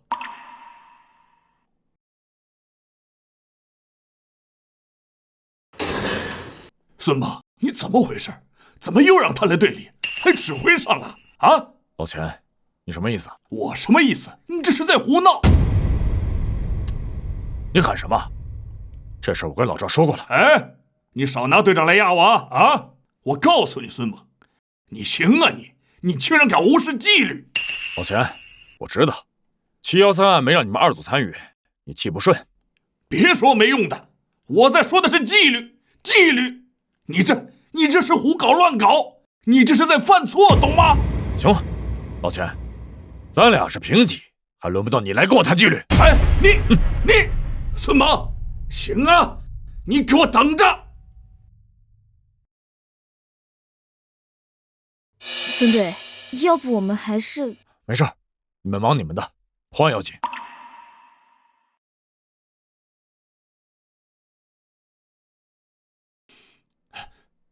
署长，国刚，什么事这么着急啊？我听小王说你来了一上午了。署长，我要举报孙猛和赵成龙以权谋私，简直是胡搞乱搞。国刚，小点声，注意影响，慢慢说。署长，现在重启1213案的调查，孙猛不知道出去走访找线索，反而又把吴新言那个弟弟找来了。现在整个专案一组被一个孩子指挥的团团转，这难道不是乱搞吗？吴楠，对，就是他。现在整个警局都把他传得神乎其神，说713案是他一个人办的，把所有一线干警的功劳全抹杀了。署长，我记得您上次在会议上一再强调纪律，可孙猛完全无视您的话，已经开始乱搞。我看他为了功劳都快失心疯了。哎，行了，国刚，你也不用这么激动，你先去吧。这件事啊，我会处理的。哎，去吧。是。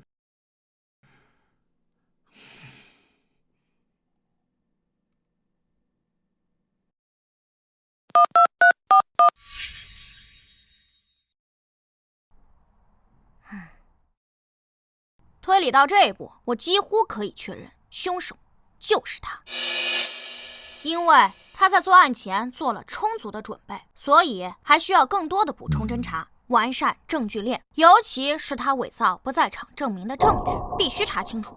从逻辑上来讲，他作案的可能性有80%。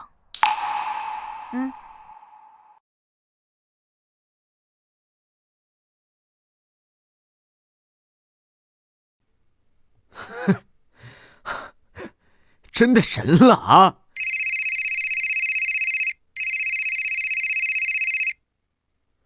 喂，署长，我这正要……马上到我办公室来。是。老郑，你这不是瞎胡闹吗？署长，气大伤身，是不是那个钱国刚来过了？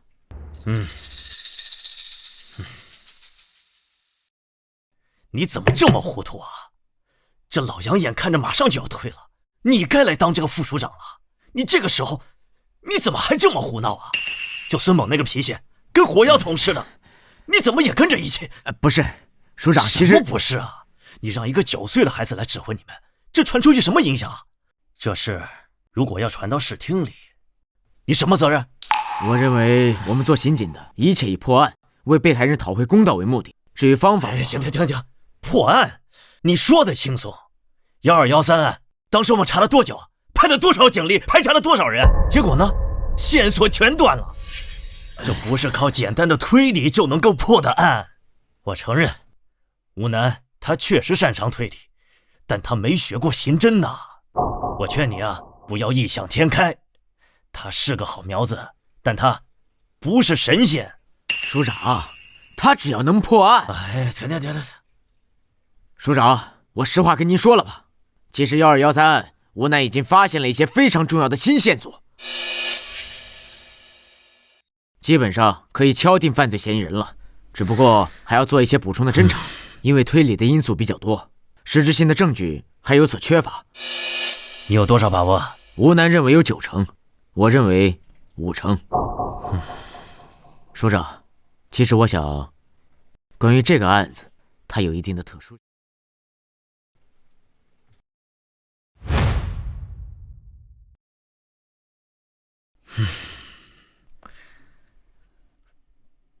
老张，我再劝你一句，这件事无异于赌上你的仕途。如果案子破了，你就是副署长；如果案子没破，这么乱搞，你知道后果，你要考虑清楚啊。署长，我明白，我都考虑清楚了。破案要紧。行，去吧，有问题及时向我汇报。是。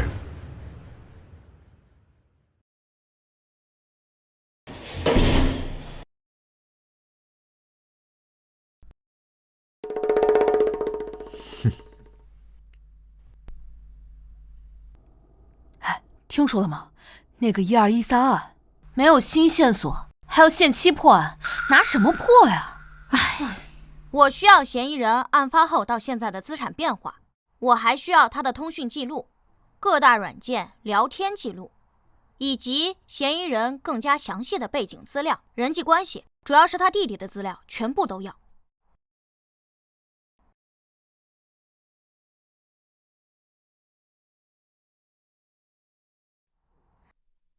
可以确定他伪造了不在场证明。抓人吧。好，开始行动。小王，你去联系曼和警方，把所有的资料准备好。老孙啊，监听设备一定带上。 OK。等一下，署长的电话。喂，署长，有人向市厅举报，说你们无组织无纪律，听了一个9岁孩子指挥，胡乱办案。刚才市长亲自给我打了电话，让你们马上停止对此案的侦查。市厅检察组已经在来的路上了。可是我们现在马上就要……没什么可是，等市厅检察组过来，你们准备交代情况吧。老赵，怎么了？有人匿名举报，市厅打来电话，让我们停止一切办案行动。检察组这就下来。谁举报的？这不是添乱吗？赵叔，检察组什么时候到？一会儿吧，中午之前就能到。那还来得及，我们准备一下，我来处理检察组。你？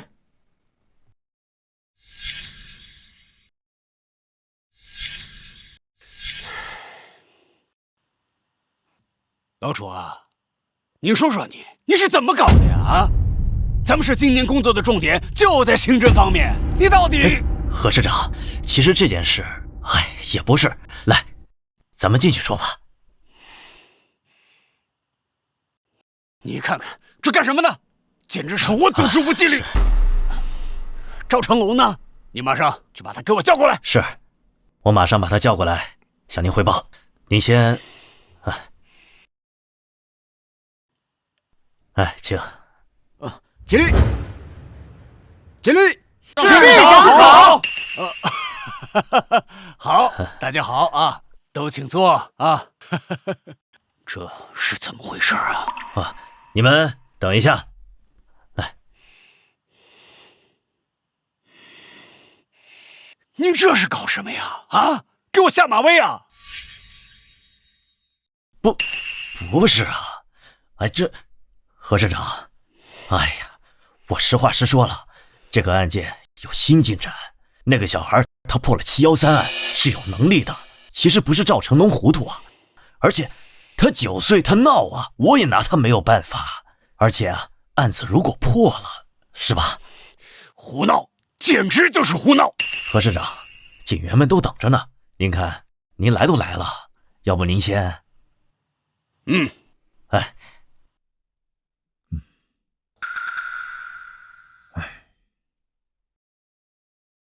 老赵，你出来一下。是。市长，小赵，你是怎么回事啊？你市长，其实1213案我们已经有了突破性的进展，可以马上向您汇报。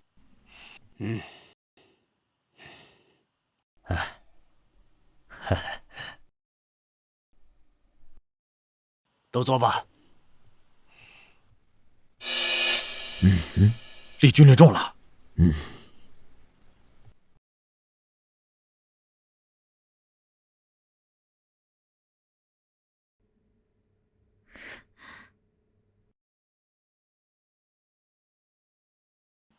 就他。还吃啊？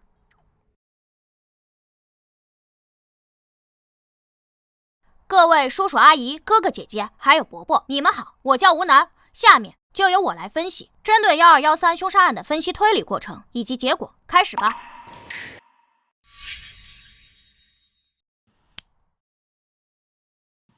从这一点，大家请看，这是1213案死者宋东的人脉关系。被害人宋东，男，51岁，郊区新力食品厂老板。去年12月13日被人勒死在自己的办公室，后有保安发现其尸体。根据警方的前期调查，已经排除了数十名嫌疑人以及3名重点嫌疑人。因此，我重新分析了宋东的人脉关系、家庭情况。从我们最初的掌握情况来看，宋东的死亡无非是仇杀、情杀，或者是因为钱。熟人作案的可能性高达90%以上，但不排除雇凶杀人的可能性。有道理啊，说的有道理，说的有道理。但对我个人，再结合实际情况，宋东的死必然是熟人作案，并无故凶杀人的可能。因此，我将侦查重点放在……小朋友，打断你一下啊。您说，1213案件是去年年末的头号重案，我也看过卷宗。据我所知啊，被害人宋东，他是本市知名的企业家，他的社会关系极为复杂。被害之前，他有多重官司在身。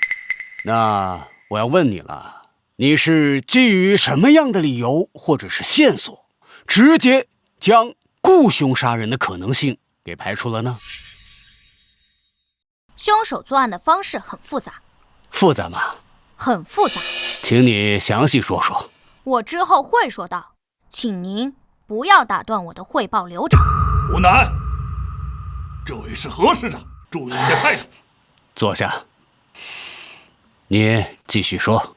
宋东因家暴等原因13年前离异，前妻冯冬梅带走了2个女儿。宋东与女儿的关系非常冷淡，直到4年前，前妻冯冬梅去世，宋东与女儿的联络渐多，关系逐渐缓和。在我初次看完卷宗时，我个人认为宋东的死是因为钱的可能性最大。首先要怀疑对象是财务主管傅娇娇，她是宋东的姘头，并在宋东死亡后参与了遗产争夺战。但我很快又排除对傅娇娇的怀疑，因为经过分析，我发现活着的宋东比死亡的宋东对傅娇娇的好处更大。事实也确实如此。傅娇娇还没嫁给宋东，打官司也没拿到任何遗产，因此我转移了分析重心，将注意力放在了宋东的家庭上。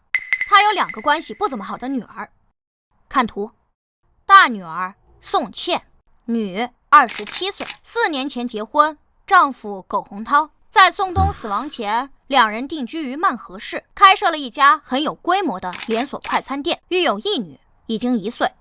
二女儿宋阳，女25岁，2年前结婚，丈夫张科。在宋东死亡前，夫妻2人也是定居于曼河市，都在外企上班，未生育。我记得刑侦上有一句名言，叫做大胆假设，小心求证。宋东的死跟他2个女儿有直接关系。其实我也怀疑其他人，并做了补充侦查，但那些已经不是重点，暂且不说。我就说我为什么怀疑他们。你这个假设不算大胆吧？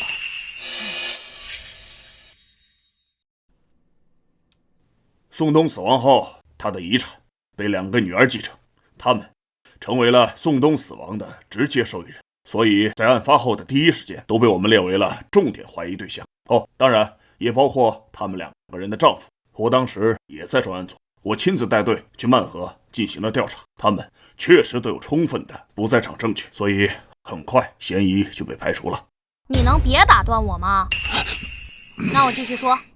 第一，他们与宋东的关系不是很好，当年家暴离婚，可以说是他们的童年阴影。在前妻冯冬梅去世前，宋东几乎见不到女儿。第二，宋东可能会再婚，再婚的对象就是傅娇娇。宋东51岁，傅娇娇36岁，相差15岁。宋东身体不好，死亡前已经2鬓发白，若2人成婚，可以说是老夫少妻。根据之前的调查取证，傅娇娇与宋茜、宋阳在宋东死亡前3个月有过频繁的通话，而根据之前食品厂财务室员工的证词，傅娇娇曾在电话中与宋茜、宋阳发生过激烈争吵。宋茜、宋阳以及他们的丈夫还来过新力食品厂与傅娇娇发生冲突。为什么？是啊，确实是个为什么？因为钱。宋冬身体不好，他们怕傅娇娇嫁给宋冬，将来会拿到宋冬的所有财产，甚至他们知道自己与父亲关系不好，他怕宋冬在傅娇娇的蛊惑下提前立下遗嘱，将财产全部留给傅娇娇，所以他们将傅娇娇视为眼中钉。然而傅娇娇没有被害，死的却是宋冬。这部分先推理到这里，我们再来换个角度。请看，这是新力食品厂12个厂区监控，每一个监控都覆盖大量厂区范围，只在厂房后、办公楼后存在监控死角。所以我认为杀害宋冬的是熟人，才能对新力食品厂熟悉，所以才能在作案前后完全避开厂区监控。宋冬死亡时间是在夜里9点10分左右，凶手是从后窗翻入办公室，从后用绳子勒死了宋冬，又翻窗离开。那么疑问出现了，凶手是如何打开窗户的？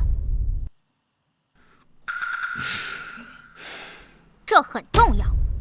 对呀，怎么打开的？对，当然可能就是宋冬忘了关窗户，但去年12月冰城早已降温，全天气温维持在12度到17度之间，而警察接到报案赶到现场时，空调制热是开着的，那么也就是说宋冬不应该开窗户。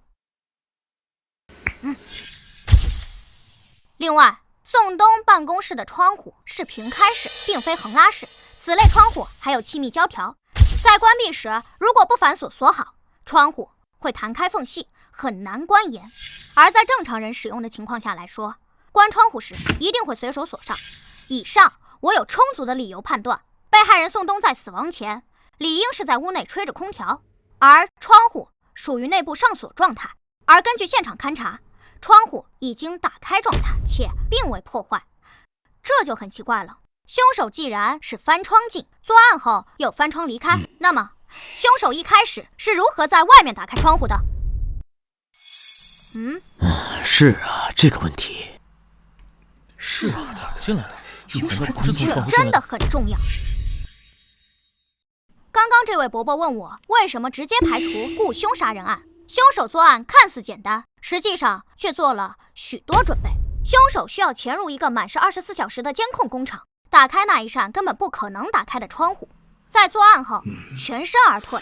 从作案风险、从复杂性来说，这不符合一个被雇佣亡命徒的作案特征。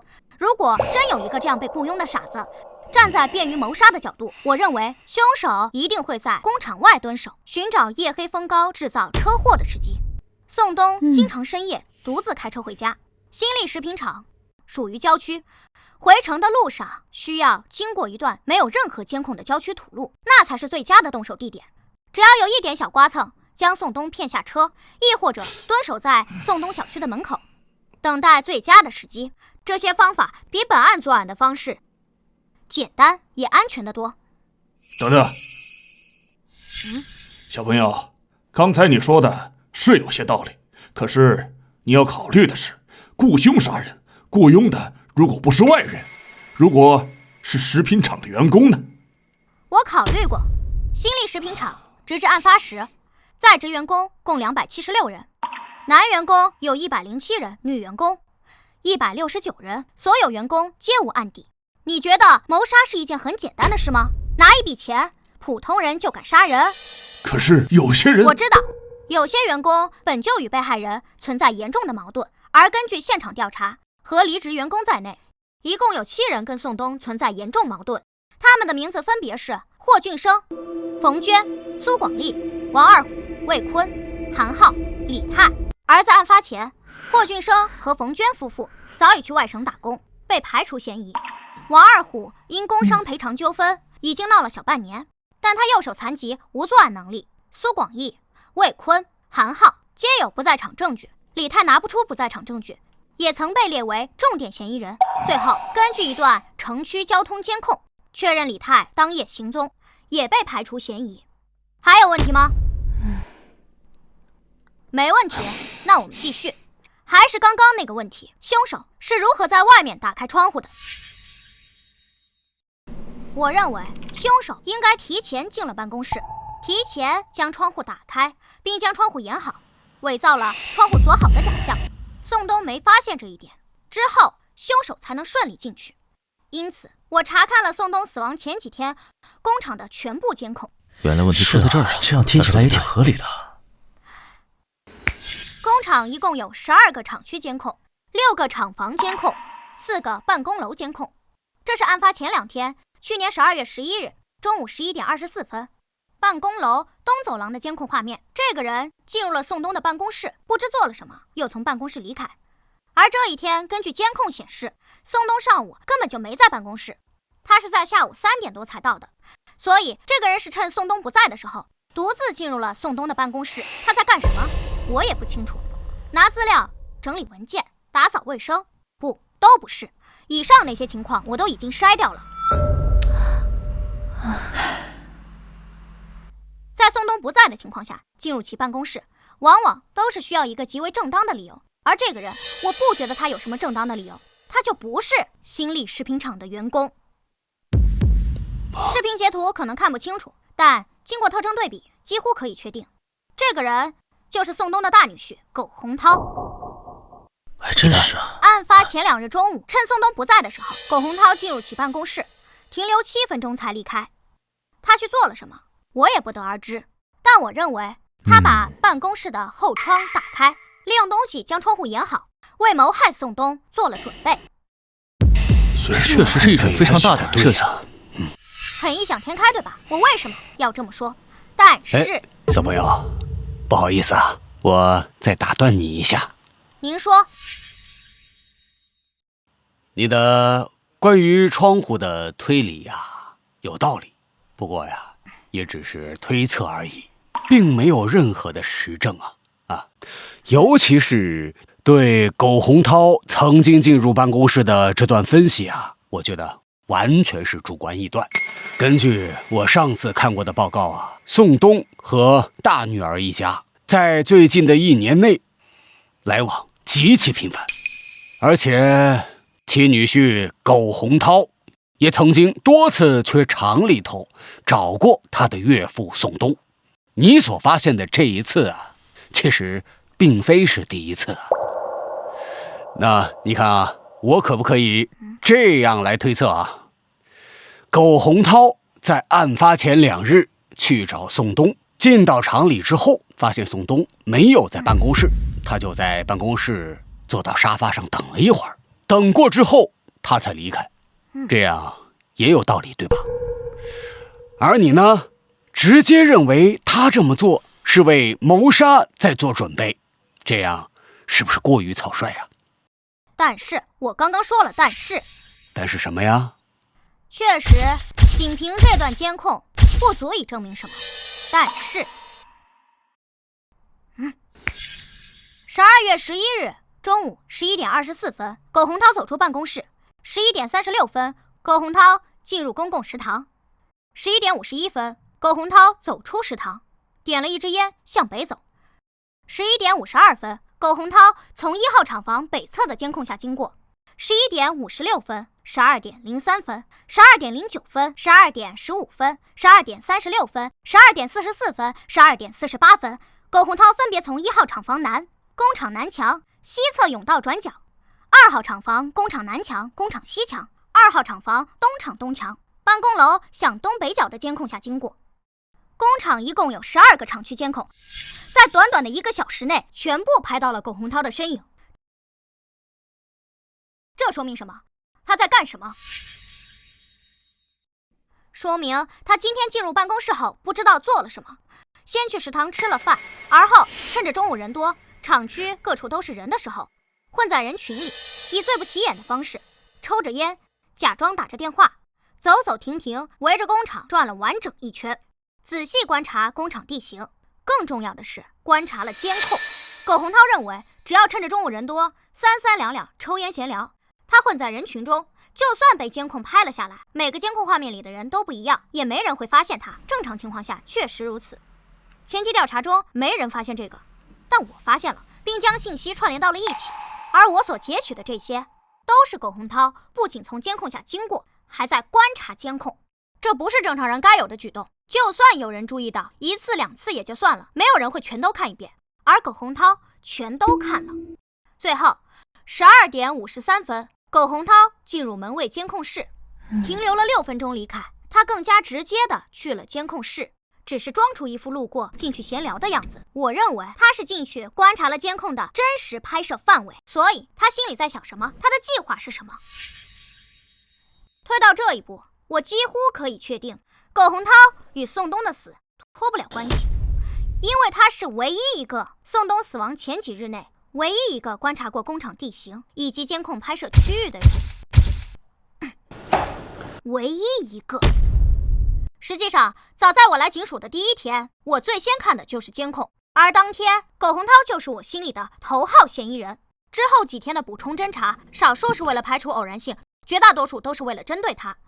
而我能不能打断一下？我刚刚又重新看了案发后最初的调查资料，以及苟洪涛的口供。他的笔录中写得很清楚，在12月11日，他确实去过工厂。当晚，他又乘坐动车回到了曼河市。案发当天，他从曼河乘飞机飞往京都。被害人宋冬死亡时，苟洪涛正在飞机上。之后，我们也经过调查，确认苟洪涛确实登机了。刚刚你说不可能是雇佣杀人，可是苟洪涛又被定为了重点嫌疑对象，可苟洪涛又有不在场的铁证，他不可能是凶手。关于这一点，你怎么解释？你说的正是之后我想说的。苟洪涛确实有不在场的证据，我之后会说，请你不要急，请你不要再打断我。苟洪涛被我确立为重点嫌疑人之后，补充侦查，我找到了大女儿宋茜以及其丈夫苟洪涛1年的通话记录、身份证使用情况、银行卡信息、财富变动情况等。我发现了一件很有意思的事：宋冬死后发生了遗产纠纷，傅娇娇参与遗产争夺战，最后败诉。之后，宋冬的食品厂被估值为4000万，转让到了宋冬2女儿的名下。而大女儿宋茜得到了宋冬在各地的5套房产、3辆车，全部现金以及一些其他财产。宋冬有2套房产，皆在首府京都，售价极为昂贵，5套房产总价近3000万，可以说是宋冬的2个女儿平分了宋冬的全部遗产。而在今年4月初、4月末、5月初、6月中，宋茜分别向同一账户打款500万、600万、500万、200万，合计打款1800万。而这转账账户持有人名为苟洪波。苟洪波？苟洪波？苟洪涛？这个名字从未出现在原本的调查档案中，但他是谁，大家应该很好判断。苟洪波、苟洪涛，他就是苟洪涛小1岁的亲弟弟。而这个名字之所以没有出现在原本的调查档案里，一来，苟洪波与死者宋冬没有直接关系，2人没有任何私交，私下里没有往来，直接查本就查不到；二来，是有人认为苟洪涛的不在场证明是铁证，因此早早断了这条线的追查，自然不会查到其家庭更多情况。铁证？很奇怪，宋茜为什么要在警方停止调查后，也就是今年的4月，频繁向自己丈夫的弟弟打款，前后足足打了1800万之多？为什么？若是因为有钱，夫妻感情好，宋茜得到的遗产，苟洪涛也能做主。苟洪涛照顾弟弟，给了弟弟钱，但谁会给这么多次？前后已经给了1800多万，谁会这么大方？我觉得这很有问题。的确是。当然，这只是我的主观推断，并不能说明什么。金钱来往会有很多种，在这里我们暂且不说。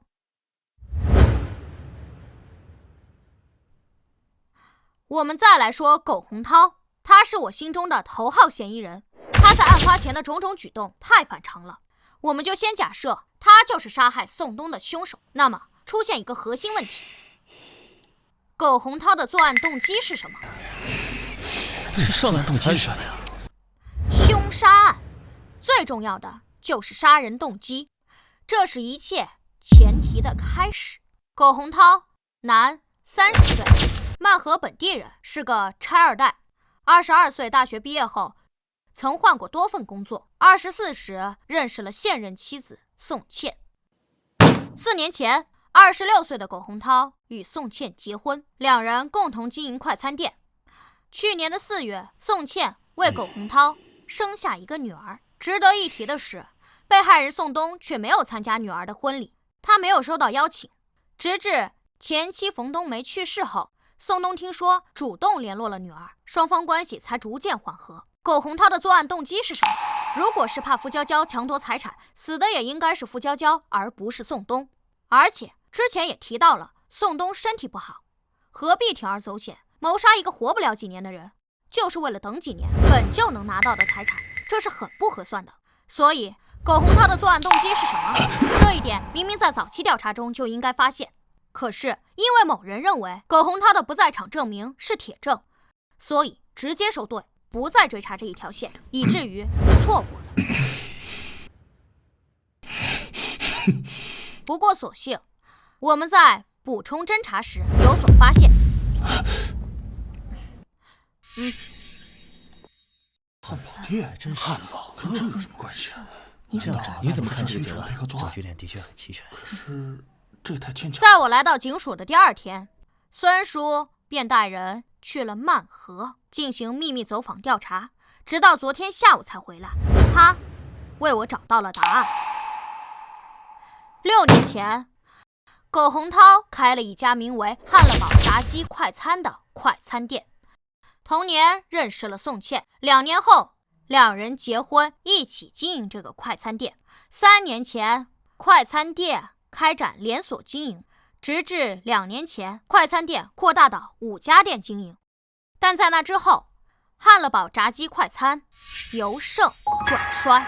去年1月到去年12月，苟洪涛的汉乐堡炸鸡先后关闭2家门店，4月又关闭1家，直至案发前，汉乐堡炸鸡快餐只剩下2家还在营业，一家由苟洪涛、宋茜夫妻经营，一家由苟洪涛的弟弟苟洪波代理经营，但全都在赔钱。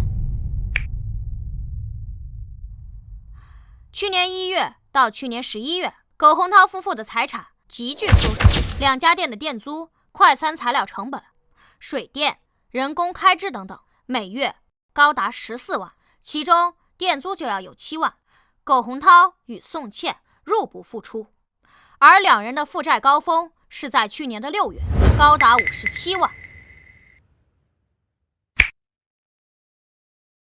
去年6月，宋茜收到一笔打款60万，这笔打款正是宋茜的父亲，本案死者宋东。父亲帮女儿理所当然，这笔钱暂时解决了宋茜和苟洪涛的财政危机，但还清欠款后，两人手里依旧没多少钱，甚至连一家店1个月的租金都付不起。去年7月末，宋东再次给宋茜打款20万。去年8月末，宋东又一次给宋茜打款20万，3次打款，合计打款100万。但在那之后，宋东再没给过宋茜钱，他很显然不想为女婿填那个救不活的无底洞。去年11月末，苟洪涛2家店先后停业，房东封店，并扣留所有的桌椅摆设、厨房设备，并追讨房租。12月13日，宋东被杀。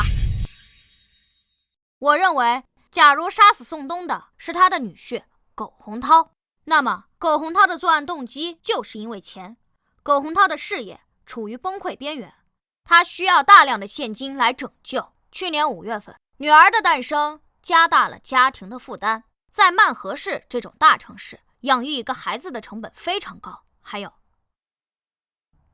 看这里，这是一份来自于宋东姘头食品厂财务主管傅娇娇的笔录。傅娇娇可以证实，去年8月份，宋茜、苟洪涛夫妇曾来到了新力食品厂，因为钱的问题与宋东大吵一架。宋茜甚至还断绝父女关系，并以不让宋东看望自己的外孙女为威胁，希望能从宋东手中得到一些资金支持。同时，傅娇娇也交代，因为这件事，她也曾与宋东发生过激烈争吵。她对宋东入股汉乐宝炸鸡的事持反对态度。是的，傅娇娇不了解宋茜、苟洪涛的财务状况，甚至以为夫妇俩是冲着自己来的，让宋东对汉乐宝炸鸡店入股，扩大经营，不过是借口，是为了转移宋东的财产，防着自己罢了。但有一点可以明确，宋东、傅娇娇、宋茜、苟洪涛夫妇三方曾发生过激烈的争吵，核心问题只有一个：钱。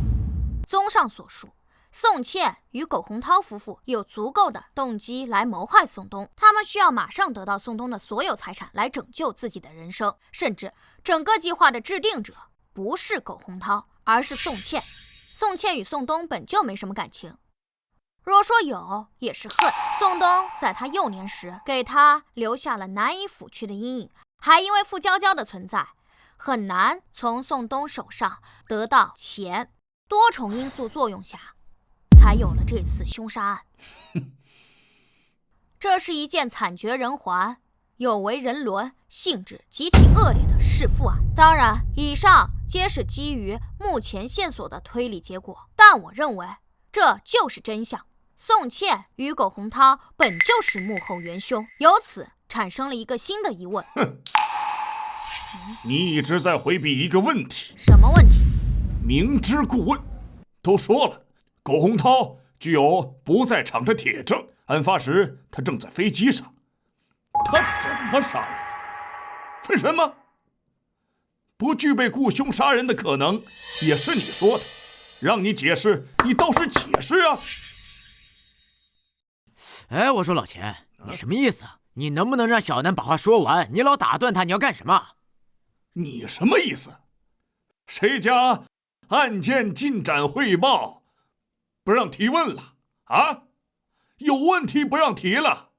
哼！何况这小子刚才的推理出现了这么大的漏洞。他前面说的热闹，嫌疑人有不在场的证明，他不解释，这一点破不了，一切推理都不成立。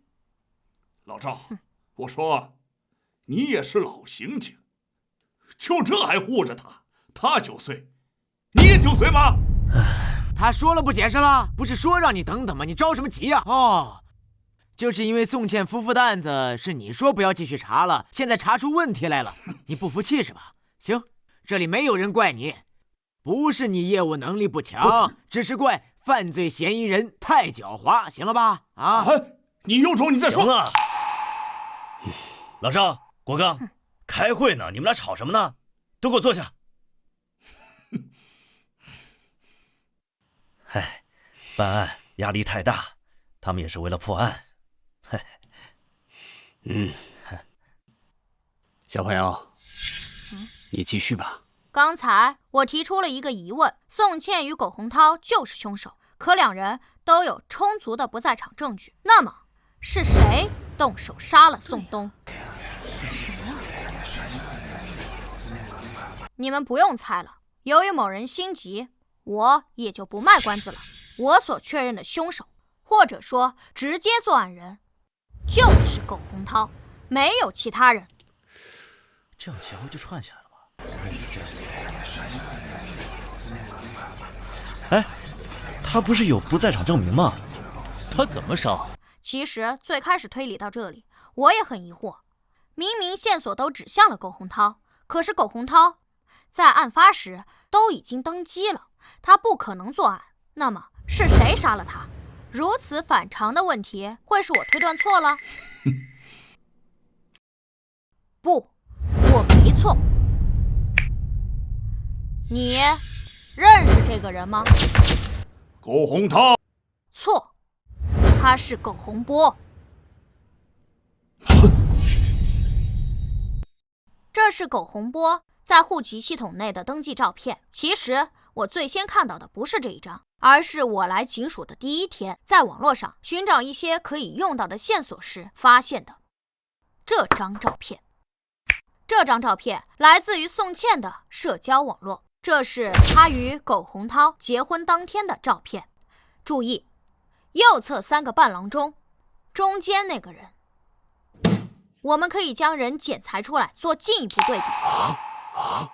像吧，苟洪涛、苟洪波并非孪生，苟洪涛要大1岁，可这对亲兄弟的容貌极其相似。我当时就有怀疑，案发当天登上飞机的真的是苟洪涛吗？当然，这只是我的猜测。现实里真的会有人利用替身的方式来制造不在场证明而实施谋杀吗？就像电影中一样离奇，制造不在场证明的类型很多，何必搞得如此复杂？但是当所有人的线索和疑点都指向苟洪涛时，哪怕情况再离奇，都有可能是真相。而且我很快就想通了，苟洪涛为什么如此安排？那1800万很有可能是苟洪波想借谋杀之事对苟洪涛夫妇进行了敲诈。弟弟什么德行，这种潜在风险苟洪涛不可能没想过，但他依旧如此安排。为什么？因为苟洪涛要故意制造不在场的铁证。不在场证明的类型有很多种，但实际上绝大多数案件中的绝大多数嫌疑人，他们的不在场证明都是同一种类型，也就是人证。包括本案，案发是9点10分，已经排除了数10名嫌疑人，他们所提供的不在场证明多是同一种，也就是人证。配偶作证、男女朋友作证、朋友作证、舍友作证等等。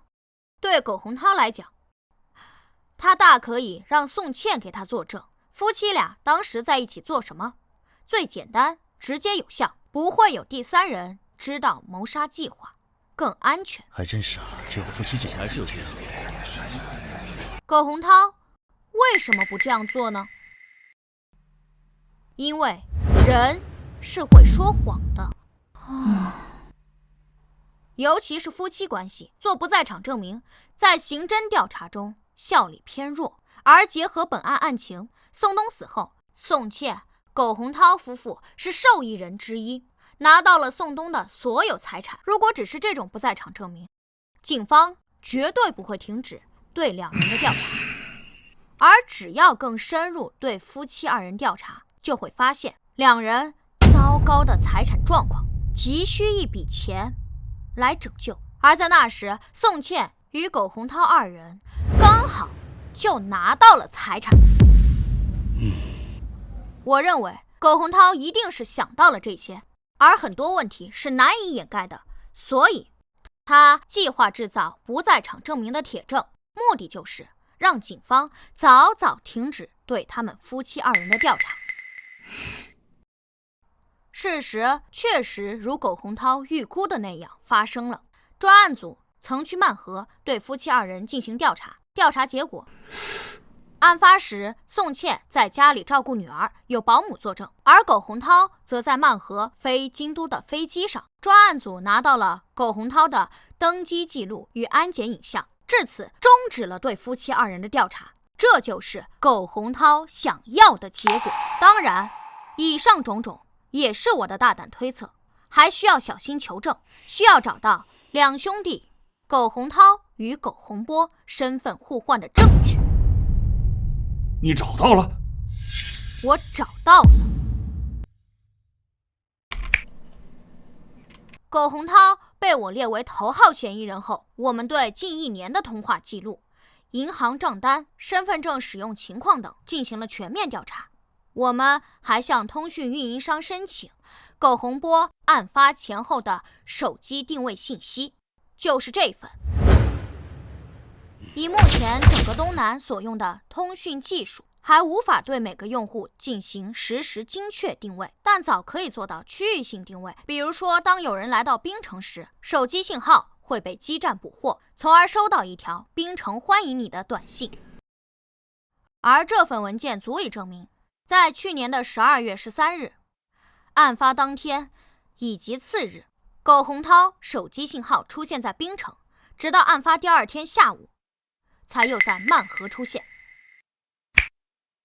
而这份文件足以证明，苟洪波的手机定位于去年的12月13日22点18分，手机信号出现在京都，而这个时间本该是苟洪涛抵达京都下飞机、手机开机的时间。还有，这是苟洪波的身份证，于案发当日在槟城开房记录。因为时间已经过去大半年，我们在补充侦查时并没有拿到酒店监控记录，早就覆盖掉了，但似乎也不重要了。根据以上线索，我们可以得知，案发当夜，哥哥苟洪涛坐飞机抵达京都，而手机信号却出现在了槟城，而弟弟苟洪波在槟城开的酒店，手机信号却出现在了京都，这对吗？总不可能两人手机同时被偷，又刚好互换城市了吧？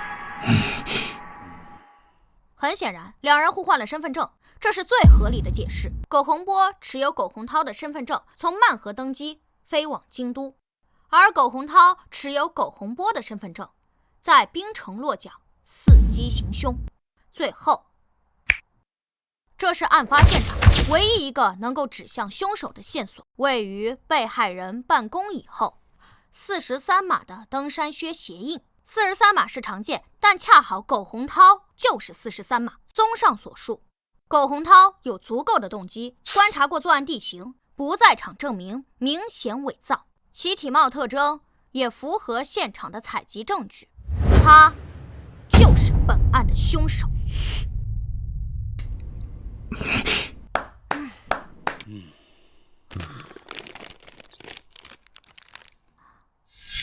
抓他吧！小小天才，小小神头，厉害呀！好啊！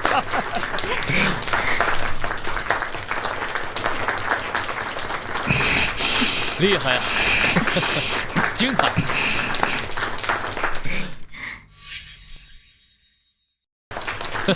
说得好啊！哦，对了，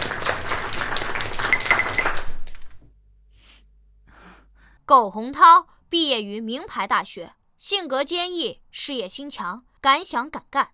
而本案直接证据不多，审讯他的难度恐怕会很高。我建议将审讯重点放在不学无术的苟洪波身上。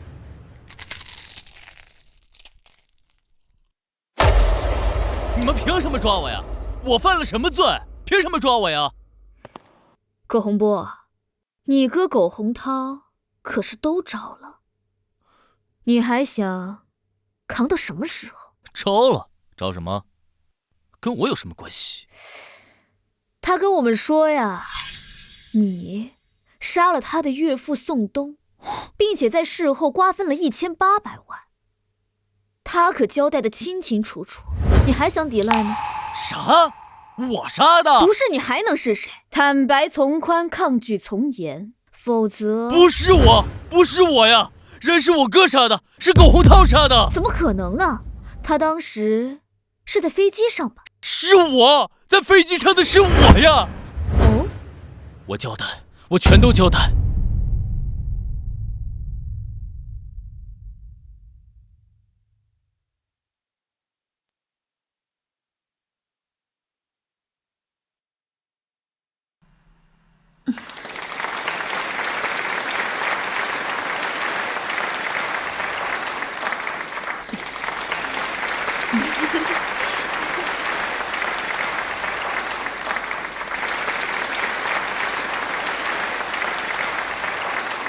因为大家的照顾。哎，怎么没看见老钱呢？体检出现了问题，住院了，恐怕要病退了。真病了？听说还是小南告诉他的。别看这2个人不对付，小南还是救了他一命。这小子还真神了呀！是啊，连破大案，心真天才。这小子长大以后一定会是一名优秀的警察，不对，应该说是神探。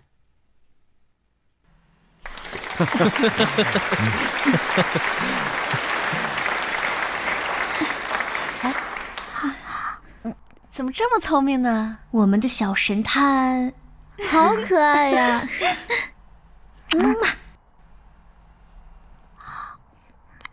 当个好人真有意思。